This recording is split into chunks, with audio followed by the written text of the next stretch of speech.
Good morning, everybody. Ben and Woods, 97.3 The Fan. What a pleasure and honor to be here with you. Benny, you're a little late to the party over there, man. Guy's grinding on content over there. He's working on his headphones and getting everything going. Yeah. It is a rush. I've been there before where the music is like starting. Yeah. We have 60 seconds or less. And I'm like, oh, my headphones are still zipped up in their bag, in my backpack. You're like rushing to beat the clock. I better get it together this morning here on Ben and Woods. Happy Tuesday to you. Let's get our heads right. Of course, Guzzinator, one of our beloved Tier 1s, asked, can we get a birthday shout out to his little girl? She turns 8 today. Happy birthday, Penny. Happy birthday, Penny. From me, Paulie, and Benny. I'm Woodsy. That is Paulie Reindl, executive producer of the program. Good morning, Paulie. Hey, how are you? Want to hear about your night last night in a moment. Had a night. That was an interesting one, to be sure. Ben Higgins is your friendly neighborhood sports anchor. Mr. Chairman, how are you? I'm good. You do realize that even if I don't have my headphones on, I can can't hear me. You. Yeah. Right there. Well, I was watching feet away. I was watching our Tier 1s watch you fumble to get your headphones on. They're all wrapped up. Yes. Yeah, they were all wrapped up. A little bit longer than usual. I was, investigating a little content we may get to at some point. Yeah, exactly. Oh, you were investigating some content? I was. Oh, I like that. What's her name? I like that. It's Isabella Danger, as you know. We don't investigate that sort of content at work. Oh, remember? Has that investigation been completed, by the way? There's been some preliminary studies, just to make sure that I'm well informed of all ongoing, sports adjacent topics. Correct. Yeah, correct. Yeah. She is she's very sports adjacent. That is cool for sure. jerk. Don't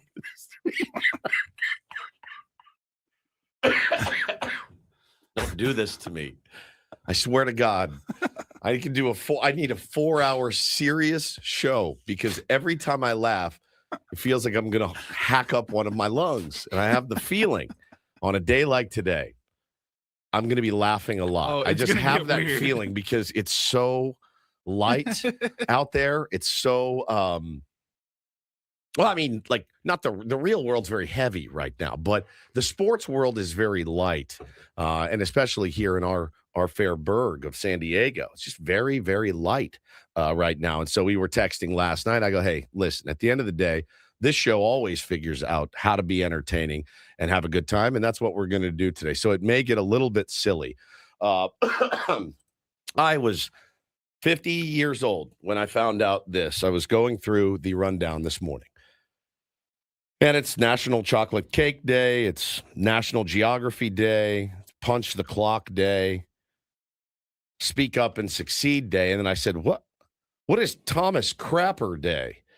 And both of you looked at me, and I still think I'm being had, and I have not gone to Google yet to confirm. I mean, like within a second. Within 1 second, you guys both looked at me like I'm an idiot. And you're like, he invented the toilet. And I go, no, he did not, because somebody named Thomas Crapper did not invent the toilet. This is an elaborate ruse from my friend, who I thought were my friends, to make a joke on me. I've make known me that look foolish. I've known that probably since I was 8 years old. There's no way. Yeah, it's actually true. Why do you think people call it the crapper? Because you take a crap in it. That came after Thomas Crapper invented the toilet. So gotta go sit on the crapper. Crap is devised from his name? Yes, in the 1800s. Purple says that's extremely common knowledge. In what circles?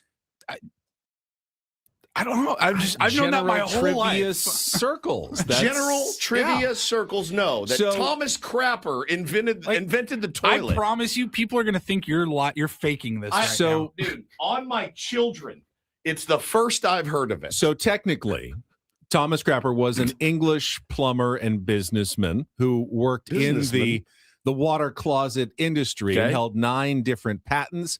It may be somewhat exaggerated in terms of his inventing of the toilet, but he made several improvements. He invented the U-bend in the toilet that, blocks the water from coming back. And then he also he also invented the floating ball cock in the toilet as well.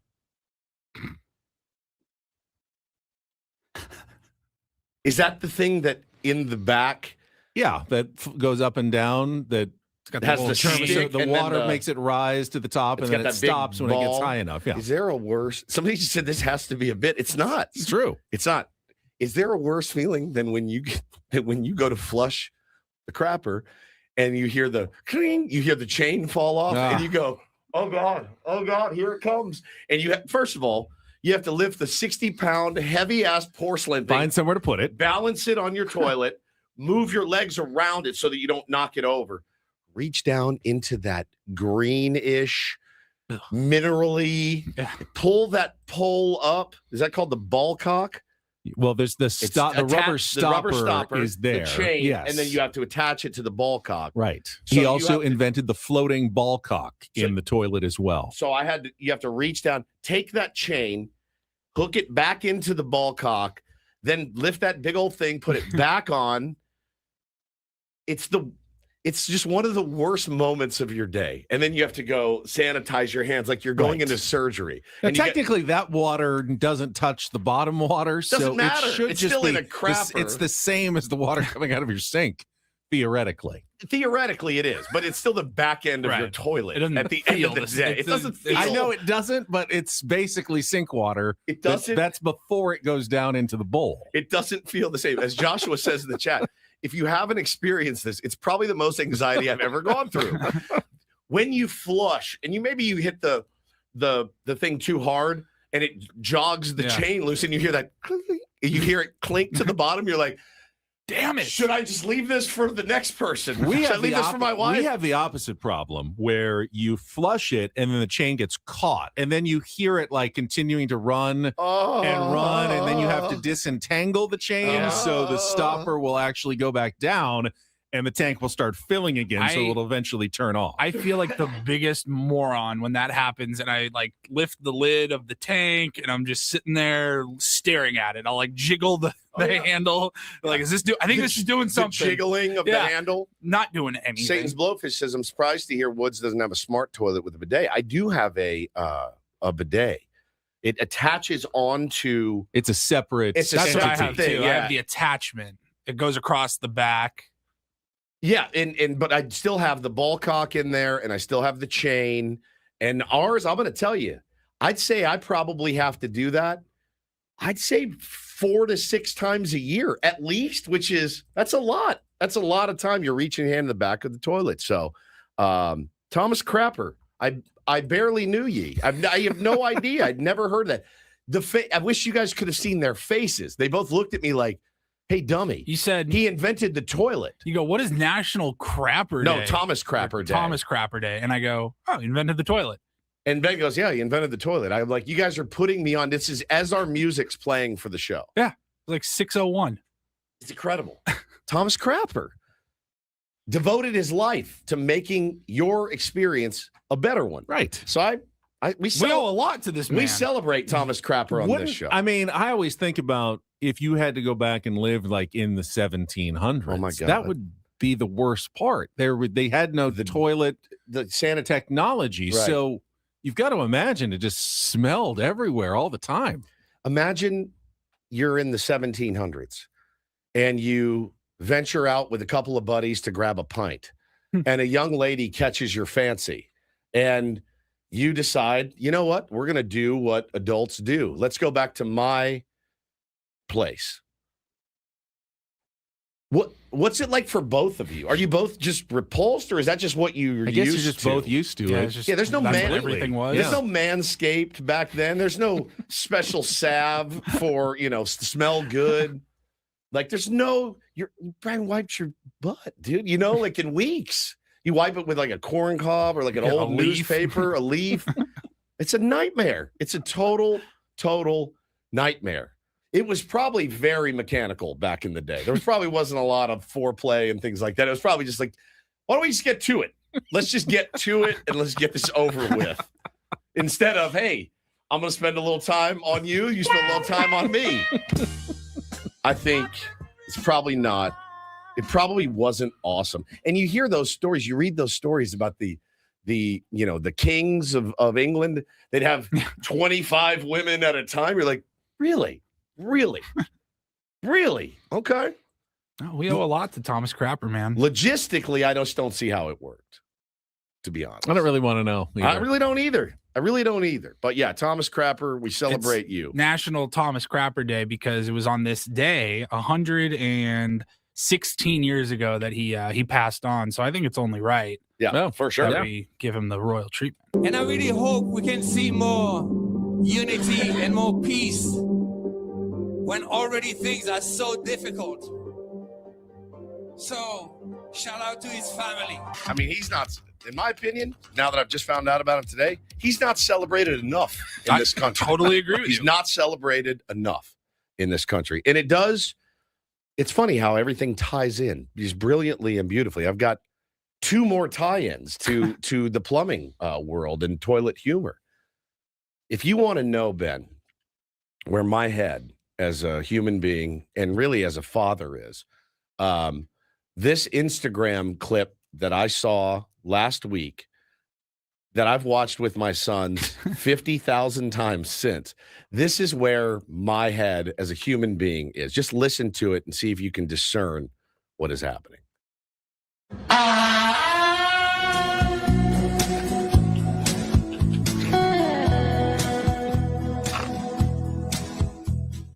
Again. I'd like it looped over and over. Right? I don't think I laughed that hard in a decade. I did run into this clip.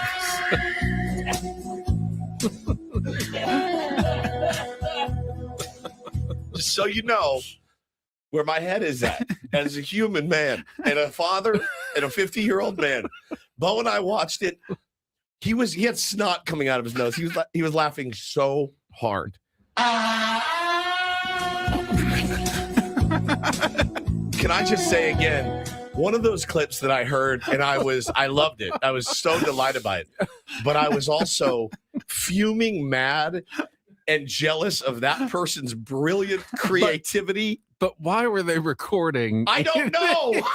In that bathroom at the time. And listen, at the end of the day, it could be fake. It could be AI. I don't care. It's the funniest thing I've seen in years. It's Tall Testa says, this is how I get sucked into reels for way too long. 100%. Laying there like an idiot, scrolling through reels, just boom, boom. And then you land on a little piece of gold like that. The fade in is just it's as good as it gets. It's as good as it gets. I was wondering if he would even laugh. I'm just trying to think what came first. Like, did he hear the sound and go, did he hear the song and go, that sounds like a fart? No. Or did he fart and he goes, farted. that kind of sounded like Chris Isaac. Wicked Game. And I think he goes, let me get in the lab. Isn't it funny if it's any other song, though? No. For some reason, it just has to be that song. It's beyond perfect. My wife's, the disgust in which she looked at me, and my son, like, she's like, please stop playing it. I go, I'm not going to stop playing it. Maybe ever. It's one of my favorite things I've ever seen on the internet. Let's just assume for one moment that it is real. That someone assume it's real who is in a stall does not know that they are being recorded. Like someone heard audio before and thought, what if it happens again? I'm just gonna record it. Just gonna record some audio here. Do you think the person now knows it's theirs? That it is theirs? Or is that like, no, that couldn't be that me. clip goes viral and they're like, hey, I have those shoes. Wait a minute. Is that my office building bathroom there? I'm telling you, that's where my head's at. Just as a human right now. I needed that. I think we could all use some laughs. And I get that it's very juvenile. I don't care. It's so good. It's so funny. It's so clever. Even if it's fake, it's still so clever. So, yeah, we watched that thing. We must have watched it last night or the night before. We must have watched it the night before 50 times in a row. We just could not get enough. And I enjoyed it very much. Paulie's had a rough. I had an interesting day. You had a interesting night. last night. I'm tired. Yeah, you ended up at urgent care. Yeah, gosh, we sat down for a bit of a late dinner. It was about 7:30, which is insane, by the quite way. late for us. That's insane. And Megan made this pasta with chicken and broccoli and some with fresh bread that she baked. Sounds amazing. Oh, it was delicious. Literally, like, had just put my plate together. I'm still standing in the kitchen, and I just hear, "Ow! Oh no!" And Megan comes running back into the kitchen. She was like off to the side on the little like bar top. She was trying to cut a lemon, and she used a knife that we probably should have thrown away a long time ago. I don't know why she was using that particular knife. And the nearest one, yeah. Slipped right off the lemon, sliced open her thumb, and she goes, "That was a deep cut. Like, I may need to go in for that one." I got bone there. So she was running under the faucet. We wrapped it up tight with some like paper towel just to like hold some pressure on. Check it again. It's still just like blood red. Not gushing, but it was coming out steady. And we go, yeah, that's going to need some attention. So we had to get in the car. Did not eat anything. She was so bummed. And we get in the car, and all things considered, it was about 2 hours on the nose in and out of urgent care, but not bad. Got home at like 10 o'clock. It was that's a long day. That's a late night. But she's okay. She didn't have any stitches. They ended up doing the invisible glue. Man, what a kind of thing. Brilliant way to do that. Yes and no. It comes with like she like can't get her hand wet for like a week to 10 days. Yeah. So she has to like shower with like a glove on or something, or like, can you with stitches? You got to keep it dry with stitches too. I'm pretty sure probably they will dissolve. I don't know so how just long. Walking around. I've never had stitches. I don't. You never had stitches? Oh, I've never had stitches either. Knock on wood. Are you guys kidding me? No. Never? No. I told her, it doesn't surprise me with you, Ben. It surprises the hell out of me with you. You play sports all your life, like never an got elbow? cut open. Yeah, I got like some cuts here and there, but nothing that significant. I've cut my finger cooking or whatever in the kitchen before, and it's like it just ended up going. You apply enough pressure, it stops bleeding. It's a great this one bit. never I'm going to have somebody come in and give you guys stitches live on the radio. This is a great bit. We were driving to the urgent care, and she's like, "What do you think? Like 2 or 3 stitches, probably?" I'm like, "I have no idea. I've never had stitches. I don't know how big of a cut is necessary for a stitch, let alone I've had multiple stitches. I've had so many stitches, and I know so many stitches are in my future with the 2 dudes that I have at my house. There's no question that stitches are on the way, and they're both going to absolutely panic when it happens, because everybody does. I did. First, I split my chin, fell off my bike, split my chin. It was like meat. It was like hamburger meat. They took me in, cleaned it up, and then when they get that needle out and they numb it, but you start feeling them needling through your skin and back, you're like, oh, it's gnarly. I've had my leg, I've had my chest, I've had my elbow, I've had my chin, I had above my eye, you can still see the scar, got an elbow to the face playing flag football and exploded. Yeah, it was awful. Blood fills your eye. Like, I've had stitches so many times. And I've had injuries. They never get better. I broke my arm. Like, yeah. I've had injuries, just never needed stitches. It never gets better. It never gets easier to get them. If you're, I'm 50 now, I can handle it. No, I'll still be still sucks. Nervous wreck. Hi, I'm a very nervously careful person. Extremely. You probably have deduced at this point in our friendship. So I tend to be extremely careful around sharp things. I get it. Don't play a lot of contact sports. Fair. Somebody could have hit you in the face with their backswing though in golf or something, or hit a ball. It's impossible to completely avoid everything. And I've cut myself with a knife before, but I guess not bad enough that I felt the need. The weird thing about knives is that both the really, really sharp ones and the ones that aren't sharp enough are both extremely dangerous in different ways. To humans, yeah. Paulie, what hand is it? It was her left hand. Left thumb. Yeah. So she's got to walk around like with she's got it all wrapped up. Tight. Oh, yeah. I used to get splinters when I was a kid. I remember hating that. And my mom would take the needle and have to pull it out, like pick it out. Well, I hated that part. Yeah, I told you guys yesterday we had the guy coming over in the afternoon. I had to be home between 12 and 2.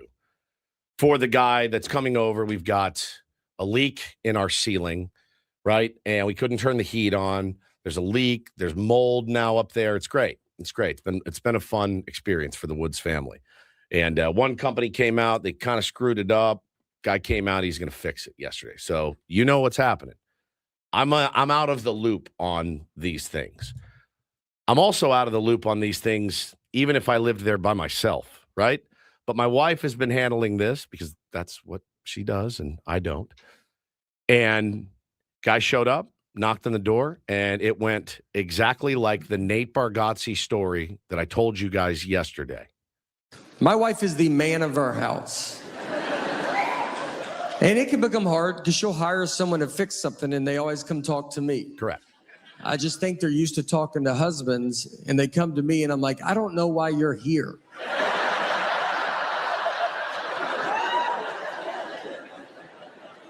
We had our water heater, something, I don't know, but I walked by at the wrong time. Now I'm in a water heater conversation. Yep. And I'm like, yeah, well, the tough time for water heaters, you know, like just. Well, finally, you know, he's like, well, where's the water heater at? And I was like, I don't know. I don't think we have one, to be honest. Right. That's why you're here. And we would like to buy one from you today. Yes.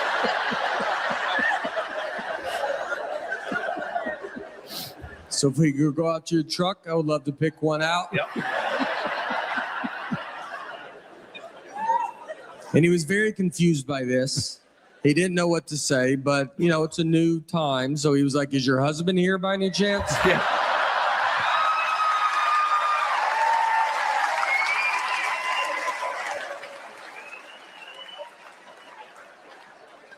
I said, yeah, she's around here somewhere. She's probably in this shed. So good.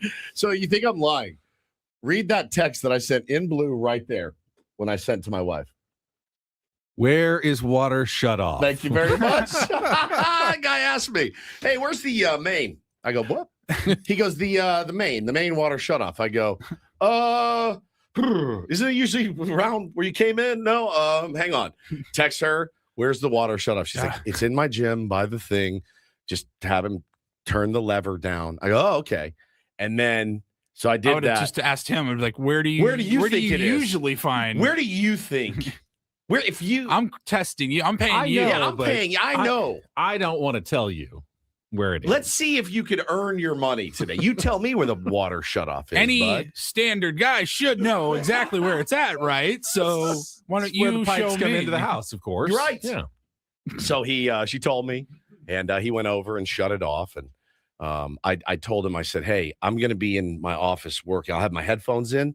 Feel free to come and go as you please. Don't ask me anything. You don't need to involve me, and I don't have any say in this, nor do I have the foggiest idea what you're going to tell me. So come and go as you please. Enjoy. Do a great job, because if you don't, it's both of our asses when you get home. And he left. He fixed the leak. There's a giant hole in my ceiling. And so we're going to figure that out to Friday. The guy's going to come. When the drywaller comes. Drywaller has another conversation with you. Me. Yeah. I'm going to try to be out of the house when he's there on Friday. I've already made plans to get out. To be fair, your wife is a professional dealer with houses. Oh, yeah. This is actually her business. Yeah. I mean, this is her business. So she knows it. I trust her implicitly. And I don't really have a choice but to trust her implicitly. And but he came in. I think he did a good job because it's not leaking anymore. So that's good. But now you got this big old hole in the ceiling we got to fix. And the water's back on. Water's back on. So you can use your crapper. And we can use the crapper, and it all comes full circle back to Thomas Crapper on this show. All right, let's take our first time out. We will set the menu for the Tuesday edition of Ben and Woods, as Wood said.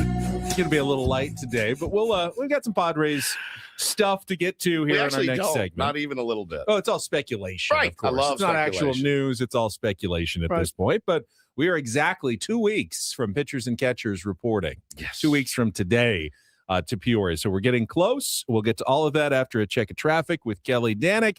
Good morning. Welcome to Ben and Woods on San Diego's #1 sports station, 97.3 The Fan. Gambling problem? Call 1-800-GAMBLER. GEGE 000-466. For a full list of games and rules, play at 7 Mile Casino. Visit 7milecasino.com. Now, if you wanted to have a conversation about 7 Mile Casino, we can do that all day long. 100%. No problem. I would consider myself an expert at it. I would say so. Yeah. Expert, California style blackjack, very easy. The object of the game is to get 21. as close to 21 as possible without going over. Texas Hold'em, a little more complicated, but if you enjoy poker, the Strategy. Cadillac of poker, as they say, Pai Gow poker is really simple, easy game. You're making 2 hands, a 5-card hand and a 2-card hand. Neither of us still totally get baccarat, but those are your 4 games that you can play. You bet on the house or yourself, the bank or yourself, and you're trying to get to 9. Someone's trying to get to 9. Yeah. And I think it resets it. If you go over, it goes back to 0. I don't know. You know what the cool thing is about California or about 7 Mile Casino? You can go in, say, hey, I'm interested in this. Teach me how to play. They'll teach you how to play. They'll help you. It's just a great place. If you're a card player, you got to check out 7 Mile Casino if you haven't already. And if you have checked out 7 Mile Casino, I know you want to go back. Terrific atmosphere. It's got windows. It's light. It's bright. There's no smoke or slot machines. They've got a great patio that overlooks San Diego Bay. Check it out today. 24/7 food options at Sammy's at 7 Mile. Just hop on the 5, head south to Chula Vista. It's 7 Mile Casino, just 7 minutes from downtown.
He just, here, I'll show you a little. Just Please don't. What hurts on you? Nothing at all. A little bit. Nothing. Now, So let's say whatever you're about to touch is the only thing. Let's say It's going to hurt. Right? All right, yeah. Okay. Pretend your knee hurts. Pretend your knee It's going to in a second. right here. Oh, that is not pleasant. Hey, player, this is all yours. This room with this view. This speakeasy with this cocktail. Hey, could you make that too? The spa with this. Ah. And this pool on this roof. This is all for you. The all-new Humul Casino Resort, now open.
Very country club week for yours truly. I mean, aren't they all somewhat for me? But It's fair. this one in particular, obviously, got the Farmers Insurance Open set to begin on Thursday. Tomorrow's the Pro-Am. Today, practice rounds, including a lot of attention on Brooks Koepka, who's going to be speaking to the media later this morning as Can't he wait. makes his return to the PGA Tour after his years with Live Golf. He's ready to come back. He was welcomed back with quite a few conditions and penalties and fines, donations that he has to make, money that he has to give up, but says it's worth it, and he'll elaborate more this morning. I imagine it's going to be one of the bigger national stories in sports emanating from Torrey Pines later today. Yeah, no doubt, man. I'm a big Brooksy fan, always have been. Such a jerk. Like, he just has that jerk look, which I like that. And I will acknowledge that even if you're not a huge Brooks Koepka fan, even if you don't like Bryson DeChambeau or even Patrick Reed, I hate Patrick Reed. Yeah. The PGA Tour misses the Big time. villains. Big time. I mean, they all left. Big time. Even Phil Mickelson kind of turned heel a little bit near the end of his career, but would miss all of those guys because now yeah, you still have stars like Scotty Scheffler and Rory McIlroy and some great players on the PGA Tour. The quality of golf is great, but they're all kind of nice. Yeah, kind of vanilla guys. Yeah. I mean, you can invent Patrick Cantlay or Justin Thomas as your boogeyman, but they're just somewhat mildly annoying at kind times. of nerdy guys. Yeah. No They're one's not like villains. No one's a real villain anymore on the PGA Tour. Yeah. I think they missed those guys. So getting Brooks back, I think, puts a charge into golf. I'm going to get to spend, I think, a bunch of the day out at Torrey Pines, which with the weather like this, it's just absolutely beautiful. We're the envy of the entire country right now. We absolutely are the envy of the entire country, and I love that about us. I really do. Take a lot of pride in that. Let me ask you this, though. This is one of those things where you get to go out and hang out at Torrey Pines all day. You'll watch a little bit of golf. You'll do some work out there. Doesn't it make you insane? It would be like if I had to go out to fantasy camp and watch everybody else play a couple baseball. Hours and I start getting the itch. Oh, go and get my clubs out. I wish I could hit some balls. They don't let you go out to the range or anything. No. Once the tournament's there, it's only for the pros. So will you find a way to go hit balls at some point today? Probably not. No. I'll be working most of the day. Got Xander Schauffele's going to meet with the media later today as well, so I'll probably stick around for that. So most of my daylight hours will be spent at Torrey Pines. But yesterday, there's also a professional tennis tournament going on this week at the Barnes Tennis Center. The Better Buzz Coffee San Diego Open, men's and women's. Obviously, it's not the Australian Open. It's not the main players, but there's some good players, and I went down and did a little story yesterday, just spent an hour down there, and good tennis happening. Tennis players they're intense. I was watching a couple of the matches and, a woman's match, and like there was one woman, and I don't even know her name, but like every point she was like yelling and wincing and yelling at the umpire. It's like fired up. I mean, these competitors get really intense. So that's also going on through Sunday. Seems like it's kind of an odd week to have them both at the same time, but the weather here is perfect, so they have these sports in San Diego during the month of January when you can't do them anywhere else. Wednesday, you'll be heading down to the polo fields to watch polo practice. Watch them. Have you ever been to a polo match? I have.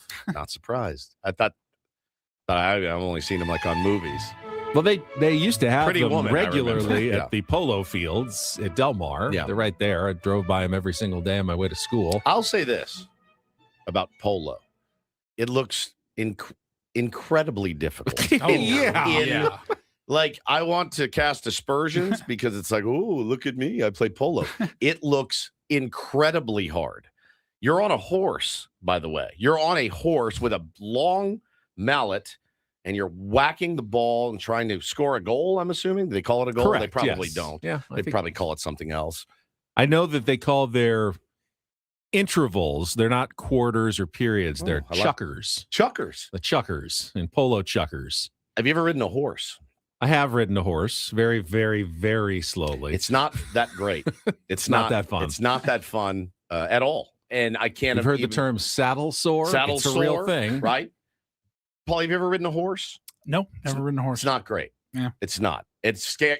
I've made it this long. I'm like, but you do realize you're sitting, you're like, okay, it looks fun and everybody can do this, right? And then you get on top of you, like, this is a giant beast. This and thing can go at any point. Between my legs, this giant beast now has my fate in its hands. And it's not ideal. It wasn't my favorite experience. And then at the end of the week, obviously the big croquet match. Yes, Thursday. Afternoon tea. So I can't believe you, man. Look at you. Tennis yesterday, golf today. You're unbelievable. I know. So it's Country Club week, but I am excited for the Farmers Insurance Open. Me too, man. Getting underway here shortly. Listen, and you can hate golf. You can hate it, whatever. It's such a great opportunity for our city to show off. And they do such a good job. And it looks so amazing. So don't forget. It represents our city as well, and I love that. Good weather this weekend. Yep. I do hate when it's like the cloudy. I know it's perfect. I think. There's years where it's rainy or foggy and it doesn't look great, and you have to delay. Cool, but I think it's supposed to be. But like you want Jim Nance talking over the view of the cliffs, the drone shot, the parasailers, the sunset, the ocean waves. You don't want just fog and you can barely see in front of you. It's so good, man. So good. Everyone else in the country dreaming on their visit to San Diego this week. I mean, we got people in chat. part of the reason for the Farmers Insurance Open to drive some tourism here. No doubt. It's a great tournament. They do a great job, and a really good field. And with Brooks coming back, I mean, it's just huge news. So let's celebrate it because it's here at Torrey Pines. A couple notes on the program today. All of our regular features, of course, like Don't Do This, Take on Woods, our biggest fan contest announcement, and our Reindl Report. We also have an extra giveaway. San Diego State basketball tickets. They are back home tomorrow night to take on Colorado State. We'll give away a pair of tickets to Viejas Arena to see the Aztecs try to go to 9-1 in Mountain West Conference play. We'll do that a little bit later in the program. First, though, let's check traffic. And I want to get into a new piece. Could there still be a big trade coming? We heard the speculation yesterday. Alden Gonzalez predicting that A.J. Preller still has a big move up his sleeve. But if he's going to pull off a trade, like, who is he getting? Like, who out there could potentially be on the Padres trade radar? Talk about that coming up next here on 97.3 The Fan. From the 855 Get Ross Traffic Center, protecting San Diego after accidents or injury, here's Kelly Danick. Traffic is brought to you by Crystal Geyser Alpine Spring Water. Well, guys, with the colder weather, I'm afraid we're going to start seeing more of this. Getting reports of an encampment fire, West 52 at Fanita. It's over to the right shoulder. Crash on northbound 125 at the West 8 connector ramp. Several vehicles involved in this one. And in the North County, 2-car collision on the Auto Parkway on-ramp to southbound 15. What makes Crystal Geyser Alpine Spring Water different? They always bottle their Alpine Spring Water less than 1.5 miles from the spring source, and all their bottles are made with 50% recycled plastic from their own recycling plants. Crystal Geyser, bottled at the spring source. I'm Kelly Danick with Ben and Wood, San Diego's #1 sports station, 97.3 The Fan. Was scanning through The Athletic this morning. Jim Bowden came up with his list of 7 players who could still be traded before the start of spring training, which, as I mentioned, just a couple of weeks away. And if A.J. Preller is still reportedly talking to teams about potential major deals, who is he looking to acquire at this point? I mean, we know there's still pitching free agents on the market, and I would not be surprised if the Padres added another arm between now and the start of the season for the starting rotation. But in a trade, do any of these guys make sense for the San Diego Padres? Start, number 1, of course, Tarek Skubal. I think he makes sense. He makes sense for any team that wants to win. I don't see the Padres being a match with the Detroit Tigers in terms of what they'd be looking for in a return for Tarek Skubal. So I will throw him out. Let's go with Jarren Duran, outfielder for the Boston Red Sox, a guy who A.J. Preller has coveted in the past. If he is available. Allegedly, we think he has. That's true. Does it make a ton of sense as the Padres are currently constructed with Fernando Tatis Jr., Jackson Merrill, and Ramon Laureano in the outfield?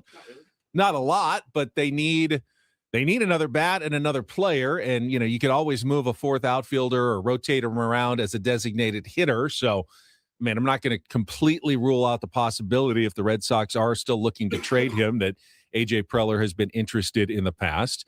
How about this? Brendan Donovan. His name has come up with the Cardinals shedding salary all offseason, but he remains with the St. Louis Cardinals. He can go both infield and outfield. I'm not sure if the Padres are the best fit for Brendan Donovan, but he remains on the trade block. And Red Sox very interested in Brendan Donovan as well. There's a couple of teams that would love to acquire him. Good player. This one's interesting because Jim Bowden actually said the Padres could be a fit. I don't see how. C.J. Abrams, former Padre, shortstop for the Washington Nationals. They're certainly in sell mode, probably for everyone but James Wood, but I don't know why the Padres would be interested in bringing back Abrams. Would you push Xander Bogaerts back to second? No, I think you push CJ. CJ would go to second. Would you trade Jake? Would that be part of a Jake Cronenworth deal if you did that? I don't see that making a lot of sense. We heard the reports this week that the Giants made a strong run at CJ Abrams, but couldn't come to an agreement with the Washington Nationals on the right prospects to come back. If the Giants can't do it, I'm guessing the Padres wouldn't be a great fit either, but he did mention the name. The infielder that I could almost see it happening just because it's so AJ. I don't know how it would work. Ketel Marte, who the Diamondbacks dangled in trades most of the offseason. Then they said, kind of said, we're not trading you, but that could just be another negotiating tactic. He would certainly improve the Padres offensively if they found a way to get him.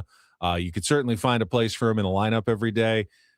trading within a division against a rival that is competing for a playoff spot in the NL West. Not bright. Doesn't seem like it makes a lot of sense maybe for either team. But Ketel Marte is a name that's on this list. And then a couple of pitchers on the list. Sandy Alcantara, another name that Bowden said the Padres could be a fit for. Morning, guys. I certainly would imagine that A.J. Preller has had discussions with the Miami Marlins. He probably has for a couple of years. Yeah, for years. And may continue to do so. The big question about Sandy Alcantara is who are you getting? Are you getting the Cy Young Award winner from 2022? Or are you getting the guy who returned from Tommy John surgery and went 11-12 with a 4.28 FIP? Oh, FIP, yeah. That's the FIP. The ERA, with the actual ERA was even worse. Yeah. But, is that a lot of guys do have that first season's not great, and then they kind of get back to where they were. It's a big gamble. It's a high price tag. I'm sure the Marlins aren't, looking to just give him away. That comes down to your scouting and what you truly believe Sandy Alcantara would be capable of this season. Yeah, I think I read something yesterday that said, look, I feel like if Sandy was going to be traded, he would have already. Do you want to unload what's left of your barren farm system? You're talking Cash Mayfield there for sure, right? He's gone. You've already given them Robbie Snelling. Like I don't know. I'm kind of okay staying the course. I do realize there's going to be some depth that's going to be needed to be added, Benny. But I don't know. Again, it doesn't seem like an AJ move to trade 3 or 4 of his remaining decent prospects for Sandy Alcantara, who's got what? He's under contract for 26. He's under contract for this year and then a $21 million club option for next year. Right. So if he pitches well, you pick that up and you have 2 years of not overly expensive control, but not exactly a bargain basement. This isn't, an $8 million Freddie Peralta pickup either. There is a financial aspect as well. The other pitchers on the list is also not that cheap, but he says the Sacramento Athletics could trade Luis Severino after he signed a 2-year, $45 million deal last offseason. The first year didn't go great, 8-11, 4.54 ERA with a career low strikeout rate. Also pitching in a minor league ballpark. That's true. Petco Park could majorly. He like a 3 ERA on the road and a 6 ERA at home. So Petco Park could be a great place for Severino to land, but that's just a 1-year rental and not a cheap one at that. Somewhere in the neighborhood of 20 to 25 million for this year. Would you look for a cheaper option pitching wise? So those are the 7 names that he listed as potentially still tradable. One guy who wasn't mentioned is Joe Ryan, who agreed on a contract yesterday with the Minnesota Twins to avoid arbitration. Like $6 million, like 6.2, I think. Dirt cheap. Yeah, very affordable. Don't need to trade him. Career best ERA last year, but I don't know that the Minnesota Twins are really motivated to give him away. You always feel like you can compete in the AL Central. 100%. I think you riot if you're a Twins fan and they trade Joe Ryan on a $6 million year. Again, knowing much like Freddie Peralta, it's not about the $6 million this year. It's about what he's going to command in free agency next year. But I do think you take your chances if you're the Minnesota Twins. And I don't see us lining up. I don't see us lining up on any major trades, to be honest with you, Benny. Basically, because I do think the limited prospect capital we have, I would imagine it's probably pretty important to hang on to that right now. I really do. If you're going to spend it, you want to spend it at the trade deadline. Yeah, see where you're at in the offseason. See where you're at. Unless it's again, you could still, it doesn't have to be prospects. It could be a Jake Cronenworth or somebody like that, that you line up with, or a Jeremiah Estrada, or even a Mason Miller. If you wanted to, those guys are out there. People would be knocking down the door for them, I'm sure. But yeah, I don't see them lining up on a prospect for major league ready talent trade, but I do see them looking, waiting, adding a Chris Bassett, a Reese Hoskins, somebody like that down the line as we get a little closer to spring training. Again, 2 weeks away, pitchers and catchers. The pressure is kind of on those guys that haven't signed yet. So now is a decent time to strike. Yeah, early in the offseason, teams feel the pressure knowing that everyone's talking to their potentially, preferred free agents, and you want to sign some guys. You don't want to be, left with an empty bag. But then as you get closer to spring training, that dynamic starts to change. Oh, yeah. And players feel that very human desire to know what their future looks like. Know where I'm going, man. Where am I going? Florida? Am I going to Arizona? Their Where are we family doing? wants to know, where are we going? What team are we going to be with? Let's start making some plans for the year. And inherently, the price tags start dropping a little bit. Like, okay, they tell their agent, all right, we went for it, drop the ask a little bit, and let's figure out a team. I'm ready to sign up somewhere and get ready for spring training. So this is when the price tags start dropping just a little bit. I do agree with your philosophy that there is a value to waiting, because if you don't know exactly what your needs are going to be. You don't know where your injuries are going to fall. You don't know, guys may have surprisingly good or bad seasons. And if you make all your decisions now and leave yourself with no flexibility for July, you may have addressed the wrong issues in January and February. Yep. When truly, oh man, we didn't know this guy was going to have a breakout we know season. The areas of that need to be addressed right now. For sure. But we think we do. We think we do. As of now, today, like, you can start opening day. Like our Palladio in the chat says, is this going to be one of those weird punting seasons? And call me a wide-eyed optimist. I don't look at this season at all really as a punt. No. Not even a light punt. I think they're going to try to come out of the gate firing. And even if you started opening day with the roster you currently have, while you're assuming everyone makes it through spring training healthy, right? Mm-hmm. I look at that and I go, okay, yeah, I can make this work for a while. Maybe not till the trade deadline, but I can make this work for a while. I mean, we all think, and I agree, that the Padres need more starting pitching depth, but we don't know. We could, and this is not a prediction, but we could find ourselves in June going, my God, JP Sears and Kyle Hart are having great seasons, Sure. And the Padres starting rotation looks formidable. And boy, I wish they had addressed they didn't need. So we don't know for sure But if what your actual needs are until the season gets going. So that's why I say there is some value to waiting and gathering more information about your team. Yeah, Tebow says, how about addressing the holes you have now? For sure. Absolutely. No one's saying that they shouldn't. But if you're not going to address them in free agency, right? If you're not going to go out and sign a free agent, I don't know that some 3-team trade where you're trading MLB pieces from your roster to get MLB pieces for their roster. I just don't know how it lines up. I really don't. Obviously, AJ has surprised all of us, 1,000 times before. But I get the sense he's kind of lying in the weeds, seeing what shakes out. All guests on Men of Woods appear on the David P. Shapiro fan hotline. David P. Shapiro, criminal defense attorneys helping good people regain control of their future when charged with a crime since 2010. Visit davidpshapirolaw.com. We'll have more broadcasting live from the Bill House studios. We know how. Ben and Woods on a Tuesday morning. Don't do this and more in our second hour coming up on San Diego's #1 sports station, 97.3 The Fan.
Our number 2, Ben and Woods. I will throw in, after a discussion about potential trade targets for the Padres, one guy who didn't appear on the maybe traded list, and we've heard less about lately, is, of course, Nick Pivetta.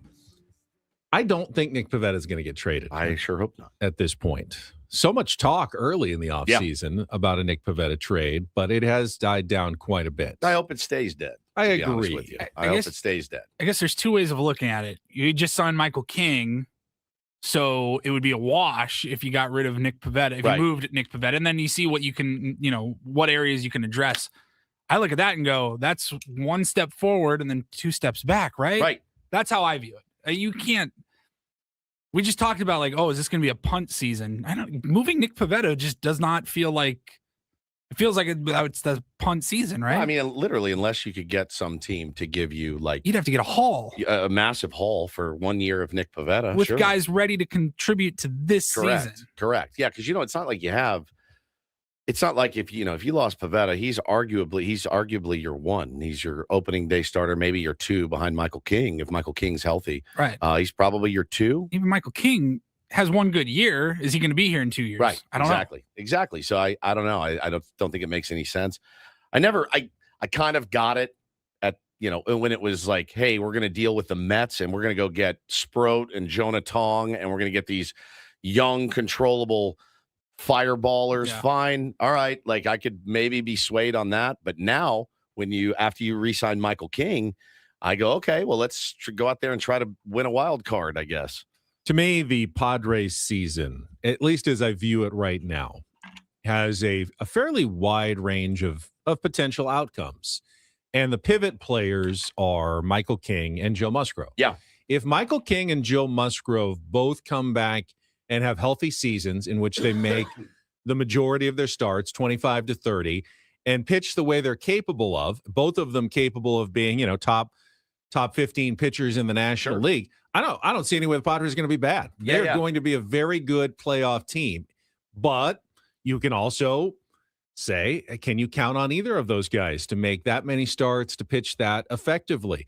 There's no reason they couldn't, but there's also big question marks regarding whether that's actually going to happen. And the Padres will be relying on both of those guys. Now, Joe, we talked to him. Paulie and I talked to him. I did a story yesterday with some of his comments that he made on Sunday at that Miracle League field opening. Sounds like he is very confident that he is going to be back to the Joe Musgrove that we remember from, 2022. Feels really healthy. He acknowledges that there may be some pitch count, restrictions early, but in terms of total innings, he doesn't feel like there's any shackles. He could pitch a full season, and he wants to make sure he's strong going into October for a potential playoff run. And what I thought stood out on the comments that I was kind of going through yesterday, he said, I am supremely, or I don't know if supremely was the word, but he is fully confident that he can get guys out still, that he will. He's pitched enough now this offseason and knows his stuff and his body well enough that he knows if he competes and he's on the mound, he will be able to get outs on the big league level. And if Joe Musgrove can do that, that's a huge bonus for the San Diego Padres this year. Keeping it real, Dooman in the chat a little bit. Says not enough depth. No, not today. There's not enough depth today. Actually, today you're fine. You have a big league roster that you feel okay rolling out there. Now we have no idea what injuries are going to mount, what nicks and bumps and bruises are going to happen. And then he says 500 team right now. I disagree. I'm not saying they're 750. But I don't think this is a 500 baseball team right now. I really don't. I think, if you go around the diamond, offensively, you've got enough to score runs. And if you look at the starting rotation, you've got enough to suppress runs. And if you look at the bullpen, you really have one of the best, if not the best in baseball. I don't see 500. No, I could be wrong. That's a better than level team. Correct. From what my perspective is. Now, yeah, they get hit by tons of injuries. That lack of depth could come back and sink them, but we don't know. But as it stands right now, it's definitely a winning baseball team. I agree. The question is, how winning will they be? Yep. Last year, it took, we thought it was going to take, 90-plus wins to get to the playoffs. Turned out 83 got to the playoffs in the National League last year. Remember, the Cincinnati Reds won a tiebreaker against the New York Mets with 83 wins to get to the playoffs last year. You don't really know where it's going to land. Purple says they got the same guys that have massive problems scoring runs last year. Okay. No, well, they've got Ramon Laureano. They got Laureano back, and I think instead of Nelson Cruz in left field to start the year. Jason Hayward, or whatever. Yeah, that's a huge upgrade. Like I can't offensively. It is, and also Freddie Fermin, while he's not the best offensive catcher in the world, way better than what you had for the vast majority of last year as well. So 2 positions have already been significantly upgraded from what the team started out as last year. I think Manny needs to slug more. I think Jackson needs to slug more. And I think Fernando Tatis Jr. needs to slug more. We don't have Lord of the Sacrifice as our skipper Jackson anymore. Was that slugger again at the end of the year. Yeah. We saw it the last month and a half or so that Jackson was back to being Jackson after dealing with a bunch of injuries. So fully expect him to have a much better season, especially power-wise. I don't know that these guys are going to light the world on fire and slug, but I also know that if the mentality changes from let me just get a guy over and we'll win 1-0, if that changes, I like our chances better than I did. I like our chances. Fernando Tatis Jr. hits a single, steals second. Somebody can actually drive him in instead of try to move him over and give up an out in the first inning.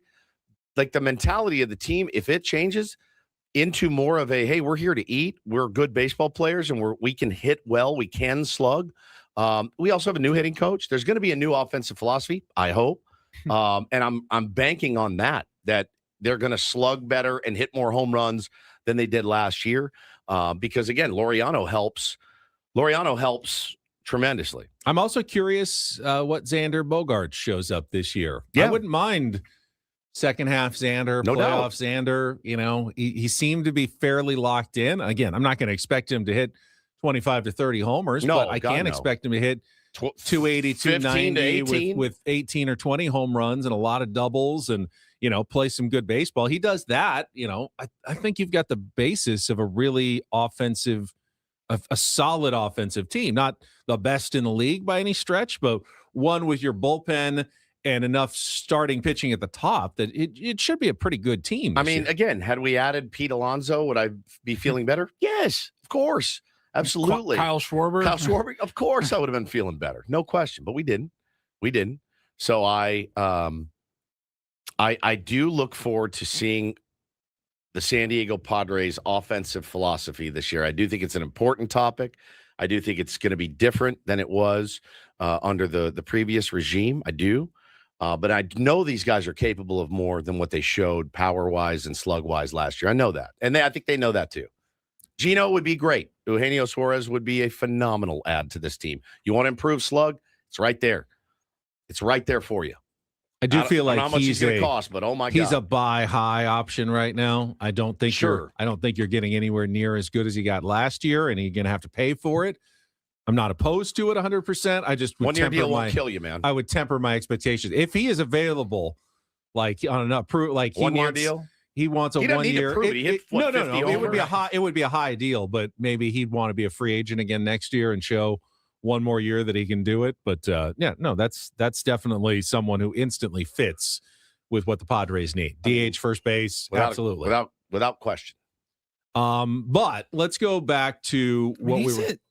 49, 30, 22 in 2023, and then 31, 31, 15, 49. He's a slugger. 34. Like that guy's straight up. That's a proven slugger. He's not coming off one good year. Right. He would be. He's literally everything you want. You're paying him through the nose. Sure. You are, but slug costs money nowadays. Might be worth it. I don't know what to tell you. Might be worth it. But if the Padres do need to make a trade, as we talked about, their prospect list is very thin, and we now have a third top 100 list that has come out today. Kylie McDaniel, Kylie's good, has dropped his top 100 prospects for ESPN. How many we got? Like 4. That would be 0. Unlike Paul Baseball America, no, that was 0 is the answer. I mean, 4 players that all started as Padres. Yeah, okay, there's former Padres on the list. Baseball America had Ethan Salas at number 90. Keith Law had Ethan Salas at number 70, I believe. But Kylie McDaniel does not have Ethan Salas in his top 100 at all, meaning the Padres are shut out on the prospect list. All of them, though, have 4 Padres that used to be Padres: Lou DeVries, Robbie Snelling, Owen Casey, and Yarlin Susana, who went to the Nationals in the Juan Soto trade, are in the top 100. Now, a lot of people get mad about that and say, oh, A.J. Preller dealing these great prospects away. I actually think it would be a worse sign if none of those guys were top prospects. Yeah, as much as it stings, it does indicate that AJ knows what he's doing. Has the eye for talent and continues to draft and develop guys who are well thought of around the league, which it benefits us tremendously. Keeps the Padres in the conversation for other prospects, even the ones that may not be on the list right now. They'll look and go, yeah, AJ's got a good track record with these guys.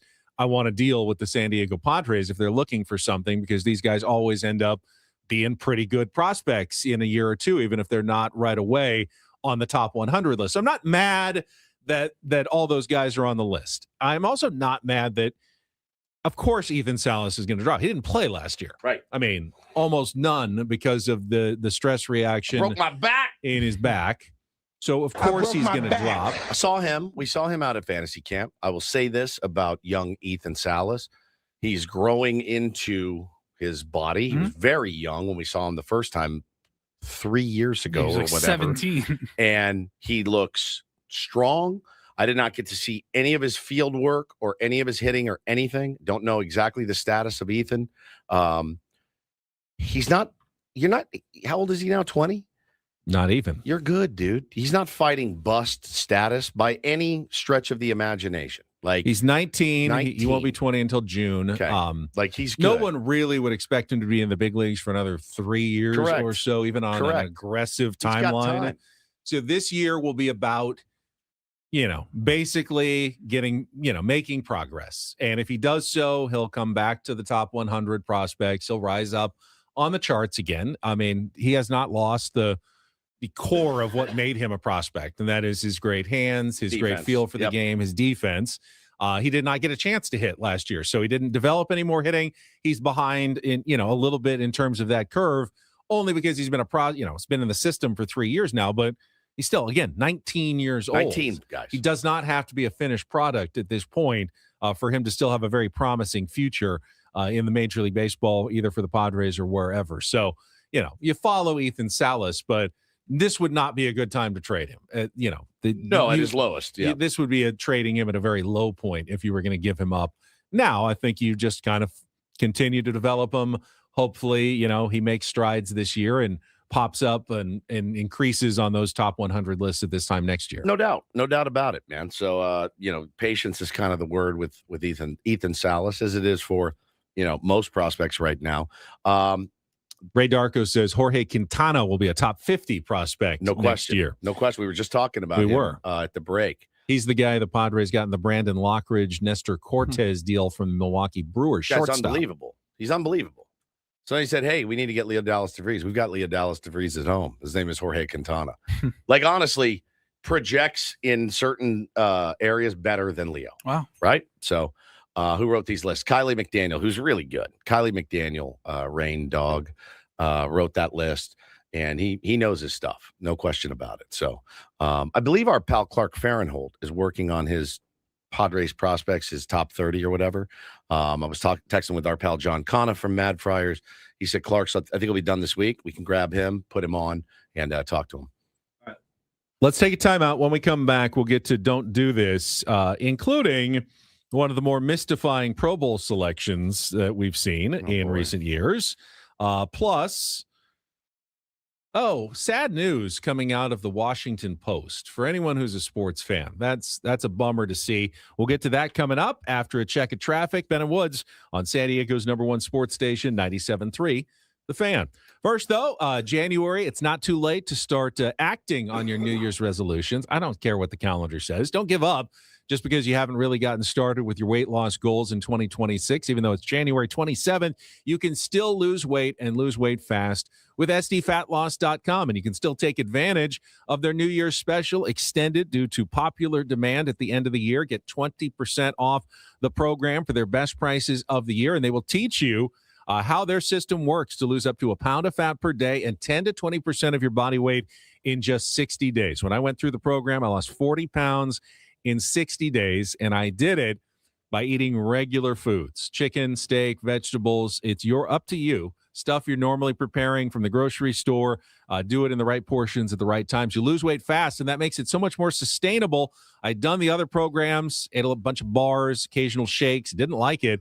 And then when I went back to real food, I started gaining the weight back real fast. Not with SDFatLoss.com. I've kept the weight off over 2.5 years with no injections, no exercise necessary to lose the weight either. Set up your free consultation by going to SDFatLoss.com. Learn how I've done it, how so many tier ones have lost thousands of pounds in San Diego.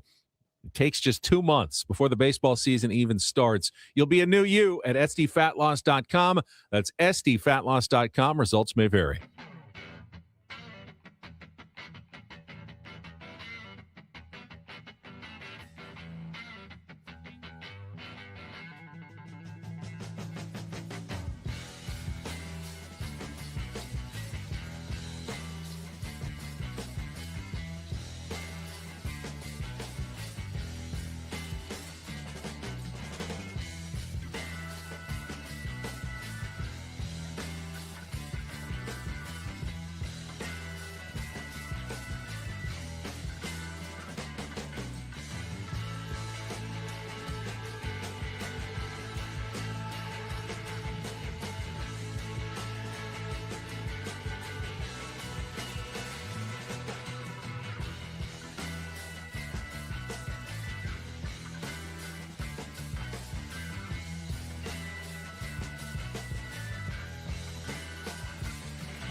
Hey player, this is all yours.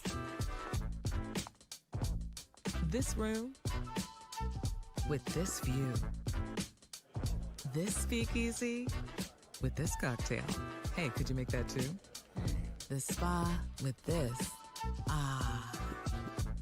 And this pool on this roof. This is all for you. The all-new Hamul Casino Resort, now open.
Broadcasting live from the Bill Howe studios. We know how. It's Ben and Woods. Heard a rumor that Bill Howe might be dropping by here in a few weeks. The real Bill Howe. The real Bill Howe. I've never met Bill Howe.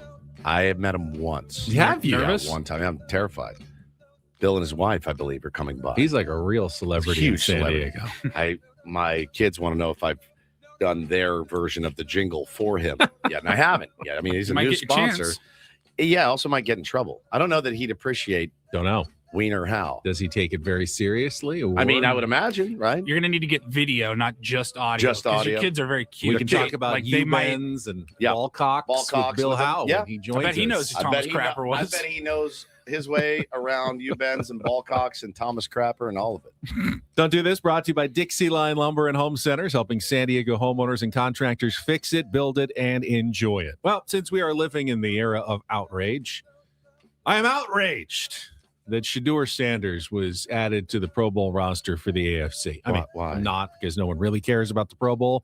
Exactly. But Sanders was named to replace Drake May, who obviously not going because he's going to the Super Bowl. I get someone has to be the quarterback for the AFC in their flag football skills challenge or whatever they do now at the Pro Bowl. Justin Herbert, Josh Allen, already backed out. Patrick Mahomes hurt. Daniel Jones hurt. Bo Nix hurt. Trevor Lawrence opted not to go to the Pro Bowl, which left them like, okay, who are we going to pick? Jarrett Stidham. So they went with Shedeur Sanders, he started 7 games, completed 56.6% of his passes, 1,400 yards, 7 touchdowns, 10 interceptions, 3 and 4 for the Browns during those games. He was extremely mediocre. Okay. But he's going to the Pro Bowl. Okay. And again, not that it matters, but it will go on the back of his football card like 2025 NFL Pro Bowler. And, we'll be able to say now forever, like, oh, yeah, I was an NFL Pro Bowler. I mean, he's basically an alternate. You know what I mean? Like he's the 7th alternate, I think. I saw a great tweet from Benjamin Albright yesterday that said this about Ben's hot take. The amount of people that are upset at the 5th alternate quarterback selection for Team A in a meaningless flag football game they aren't going to watch anyway is something. And you are exactly right. You will not be posted up. I will not be posted up. Nobody's really going to be posted up watching this. And again, if you're Shedeur Sanders, I don't even know if it's something you beat your chest about. I don't think it is. I mean, we were talking about this earlier. I'm like, I don't think very often you hear football commentators refer to players by their Pro Bowls. It's more all. I feel like they're guys, 3-time Pro Bowlers. So it's very rare. It's all pro is the one that you hear. Aaron Donald was a 7-time All Pro lineman. And that they don't say he was legit. a 7-time Pro Bowler because they don't replace the All Pros. Correct. If the All Pro is injured at the end of the year, they just all have the All means Pro you team. were the best or the second best. I mean, in you the can whole make the sport. argument in baseball that an All-Star isn't necessarily one of the best players that season. Just had the really good first half. They could drop off the map in the second half. A guy can have a huge second half and even be MVP of the league and not have made the All-Star game. Correct. But that's what's the thing. more important. In baseball, we do say, We hey, do. that's a 3-time All-Star. Right. Not 3-time All MLB first team or anything like that, which would be more of an accolade for sure. It really should be. It encompasses a whole season. There's no injury replacements. There are injury replacements to the baseball All-Star team as well. In basketball, again, the highest accolades are first team All NBA, not All-Star game. And that should be the case really in baseball as well. But we don't. We always say baseball's 5-time All-Star, 3-time All-Star. Baseball's it's different that way. Yeah, it is. But it's based on half a season. But again, at least the Pro Bowl is based on the whole season, except they keep dipping into the 9th alternate before they finally get guys to go to the game. Because guys can't be bothered. They don't want to be bothered with it. And it's their off season. They just put their body through hell. And the last thing they want to do is go play a meaningless flag football game. Did he do that in Orlando or something? Florida still? Yeah, it's in Florida. Moved from Hawaii. Yeah, it's out of Hawaii. It doesn't move around, right? It just stays. They just keep it in Florida now. Yeah. I don't really know. I know it's not in Hawaii. That's about all I know. Yeah, I just don't care. No. I didn't care. I I know. don't know why you were so up. I wasn't really. It was faux outrage because that's what you're supposed to do nowadays. Well, who says? You just be yourself. That's what I want. I just want you to be yourself. It doesn't make a lot of sense, obviously. I like things to make sense. No, it doesn't. But it does make sense if 7 other guys are like, I don't want to go. Who else should have been there? Then, I guess. I mean, at what point is Stephen Woods a Pro Bowler? Hey, no, you know what? We didn't have any quarterback who wanted to show up, so We'll just let a radio host do it instead. I think it'd be genius. If you want people to watch the Pro Bowl, do that. Media. You got TJ Watt running at you. Yeah, do that. Like, no. Yeah. It's just, it's dumb. It's all dumb. So this is sad news, man. Washington Post, legendary sports department. I saw this tweet come across my feed yesterday from Eric Wemple.